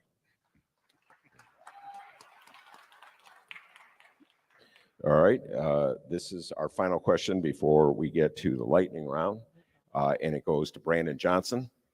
Rebuttals, Paul Vallis and Roderick Sawyer. Here we go. For 30 years, the mayor of Chicago has exercised complete and total control of CPS. In 2024, for the first time, voters will begin electing representative board members of the Chicago Public School Board. By 2026, the board will be fully elected. However, between now and then, the mayor will continue to have an incredible amount of influence over the board, and many important issues remain to be resolved. Who will pay the massive debt owed to the pensions for CPS employees? What relationship will the mayor have with CPS, even though eventually that mayor will not only be the sole decision maker, but eventually will have no vote at all? Would you seek to stop this transition? And if not, how will you handle this critical transition, and what will you do CPS after it is complete? Brandon Johnson. Yeah, look, mayoral control has been, an absolute failure. And, this is where, Paul Vallis and I strongly disagree. I'm glad that suddenly he doesn't believe in privatization anymore, because he was the privatizer in chief while he was in charge. Look, I organized across this city fighting for an elected representative school board. I'm glad that we have individuals like my brother Cam Buckner, who was able to actually help pass it, but that would not be possible without the people in this room that organized to make it a real dynamic opportunity. Look, my children are public school students. I have great incentive for our public schools to work.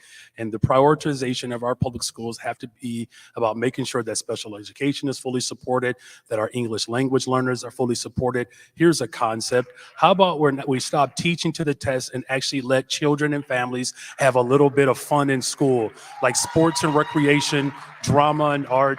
Listen, you're going to need me as mayor of Chicago, because you're going to need someone who can actually get along with the stakeholders, and that includes parents, and I'm one of them. First rebuttal goes to Paul Vallis. Yeah, I wish I had more time to respond to Brandon, but the bottom line is bad privatization is simply bad privatization. Aramark Sodexo, they're privatizing the Rahm Emanuel. Secondly, look, the reality is you're going to have an elected school board. I'll work with the elected school board. I've negotiated 26 collective bargaining agreements, including 5 collective bargaining agreements in 4 different states, without ever not raising teachers' salaries, without ever having to close the school, and always on time. So that'll be my relationship with the Chicago Public School. Second follow-up, or second rebuttal, I should say, Roderick Sawyer. Thank you. In answer to your question, I would not do anything to stop the implementation of the elected representative school board. I've worked on that in all the 12 years I've been in office. I've walked the streets. I've caught pneumonia. I've walked out there with Brandon Johnson and others in support of this. I walked outside of my ward to ensure that we would have an elected representative school board, and I will continue to work with them during the transition phase to make sure that it's as robust as possible, because that's what's important. We have to make sure that our children are our #1 priority. All right, now we get to the lightning round of questions, and we keep it brief, we keep moving fast. And I guess we start with Cam, go that way, and then we always come back to Cam. So here we go. First lightning round question. Very simple. Yes or no? Aldermanic privilege, yes or no? No. No. We have to be collaborative. We have to be collaborative. No. There's a question. What is automatic prerogative? He said is that? privilege. Privilege. Privilege, He right. said privilege. It doesn't exist. I'm telling. I mean, as an alderman, Yes. as an alderman, Thank and you. I have to elaborate the one time because in order for us to do something, we have community meetings, we have engagement, and we have a decision that has to be made. Yes. And that, in my ward, that's how it works. And I'm sure in Sophia's ward it does as well. Okay. So Hey, I would just say yes, but anyway, that's no, just I me. just can't. I gotta be honest with you and honest with myself. So thank you. Don't look at me for advice. I would never get elected to anything. Paul Vallis. And having worked with the city council, I agree with you 100%. What is it? Seriously. Very good. Okay. Willie Wilson. Well, I have to probably say yes, and maybe in certain instances, maybe no, because it depends on the circumstances. If you are a business person, somebody don't know. All about right, wait. You know, it's a business, yes or all no right? question. Hit that I button. mean, it's Hit that unfair to button. Hit Cam that Buckner. button. He You played the got common rules. sense, you know? Cam Buckner played by the rules. Now we're jumping off sides to use a It's football. that But yes you or gotta use no. common It's sense, nuanced. all right? So You yes gotta or play no? common sense. Both, yes and no. There you go. Fair enough, Willie Wilson. All right, here we go. This is a simple question too. Okay. No simple questions. Here we go. We start with Cam.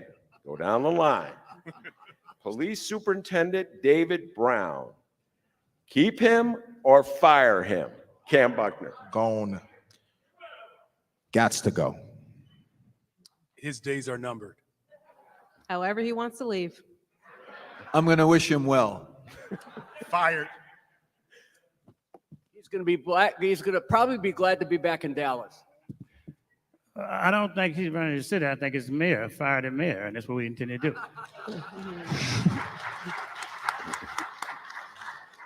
All right.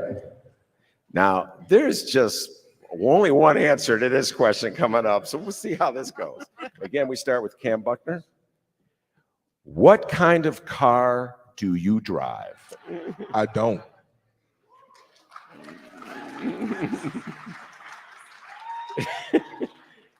J-Mal.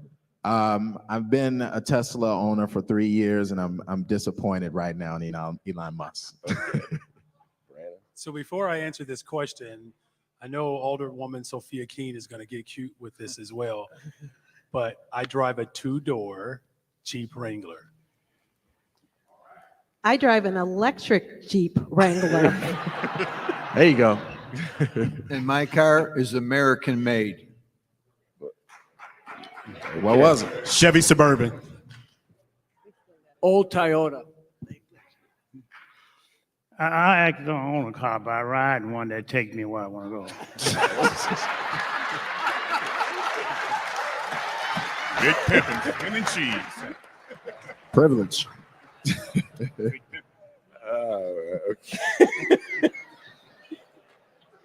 All right. He definitely needs to get taxed. So here we go. Question number 4, lightning round. Again, poor Cam's first off every time. Maybe I should flip it around. No, Let's go. I don't mind leading. He doesn't. I don't mind leading. Let's go. You don't mind leading. Let's Okay. go. There you go. All right, here we go. When was the last time you rode the CTA? Yesterday. Last week. Yeah, about 2 weeks ago. About 3 weeks ago. 2 months ago. Summer to the Cubs game. 2 weeks ago.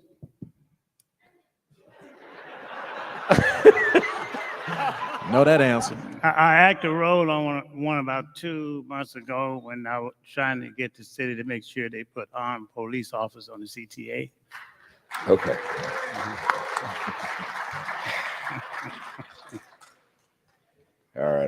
not allowed to answer this question, so I'm going to do as straight as I can. We'll go the other way. We'll start with Willie Wilson. Take Jamal Green's suggestion. Here we go. Willie Wilson, keep the Bears or let them go? Well, it depends on whether they got a contract or not already, you know. If they got a contract signed, nothing you can do with them, but I can't tell you what I would do. I'll bring another team in Chicago if they go.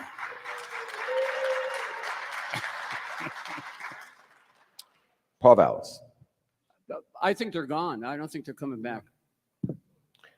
Rod? I think they're already gone. Let them go. I'm a great negotiator. I'm going to keep him here. Sophia King. I actually talked to the president. The Bears.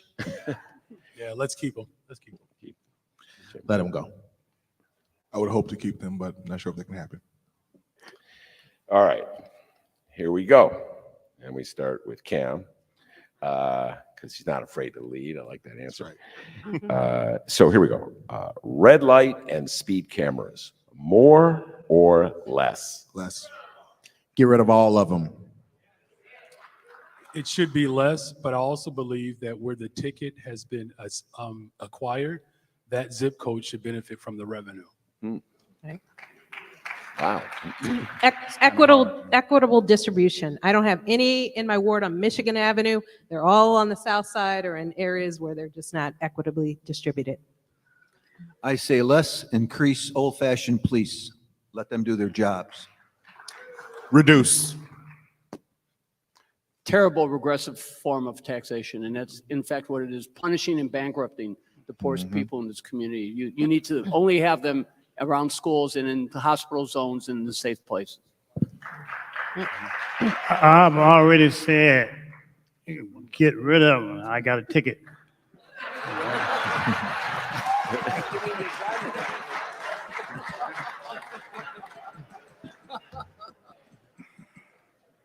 All right, we're gonna, this is the last lightning round question. I love the lightning round. And we're gonna do it this way, and Cam gets to close, which means, Willie Wilson, you get this question first. Here we go. So follow me on this. You have a dignitary visiting who wants to experience the real Chicago. They have time to visit one place and eat at one restaurant. Willie Wilson, where would you take them? I'll take them in my neighborhood down at MacArthur, the soul food.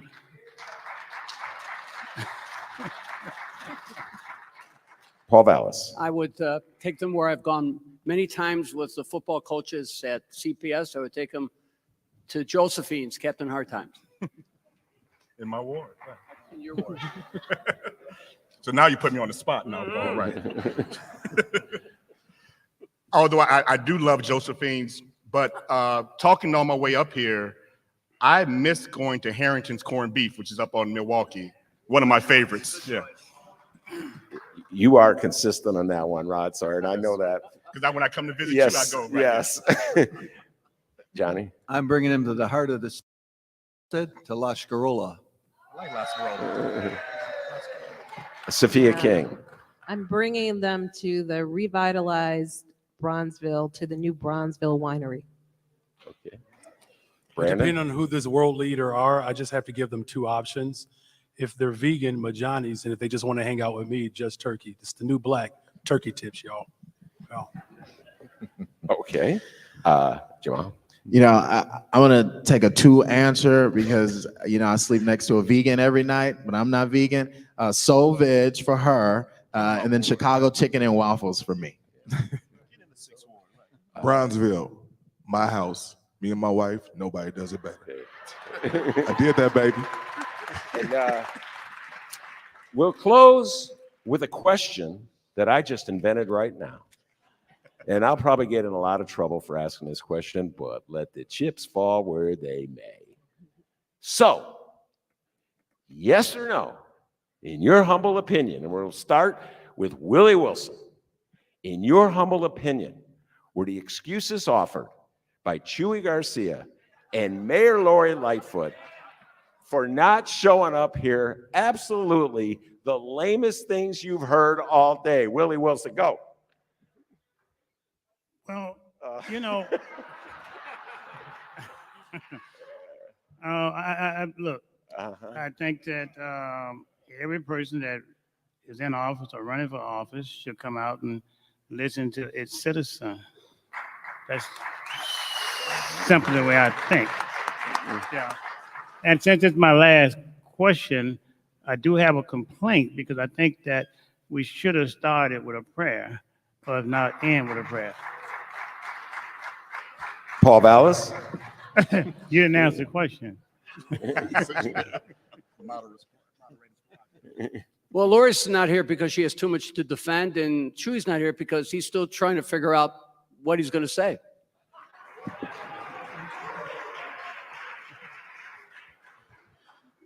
You know, the hallmark of a good leader is that when you hear a good answer, stand on that one. I like Paul's answer.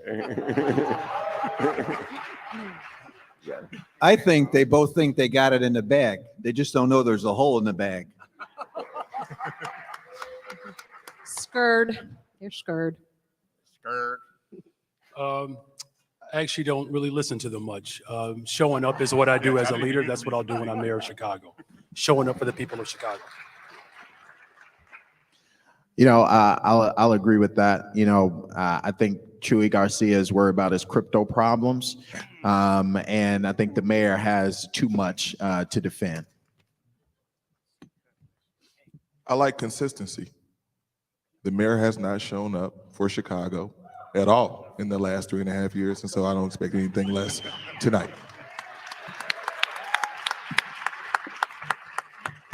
Well, thank you very much for all of you for showing up and answering the questions, and thank everybody here for coming out tonight. Stay strong.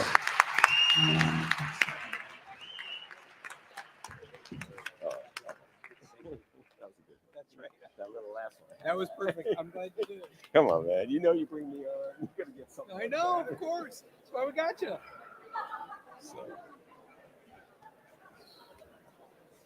Visions of swastikas in my head, plans for everyone.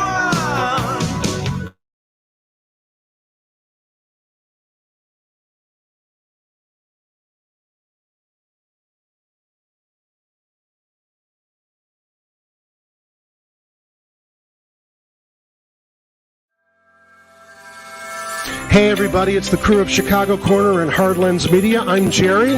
I'm Kira. I'm Kit and Ed.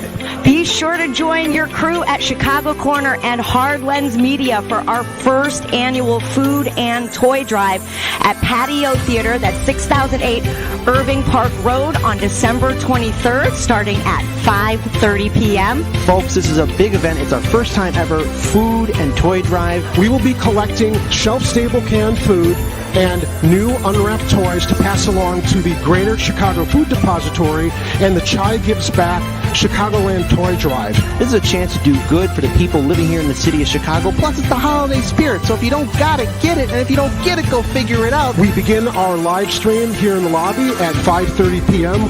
We will be greeting all of you good people that bring us canned food and toy donations. Make sure to warm up your vocal cords because we start with a sing-along. Solstice at 7, Home Alone at 8.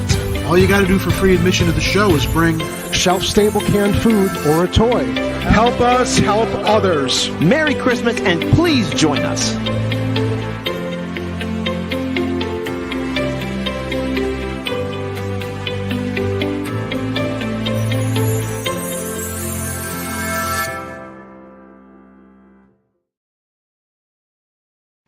Get out and don't come back until you've redeemed yourselves.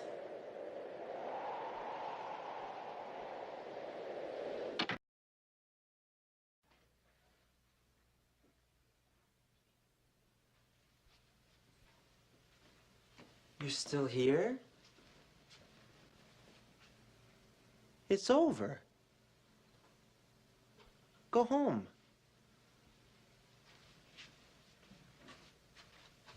Go.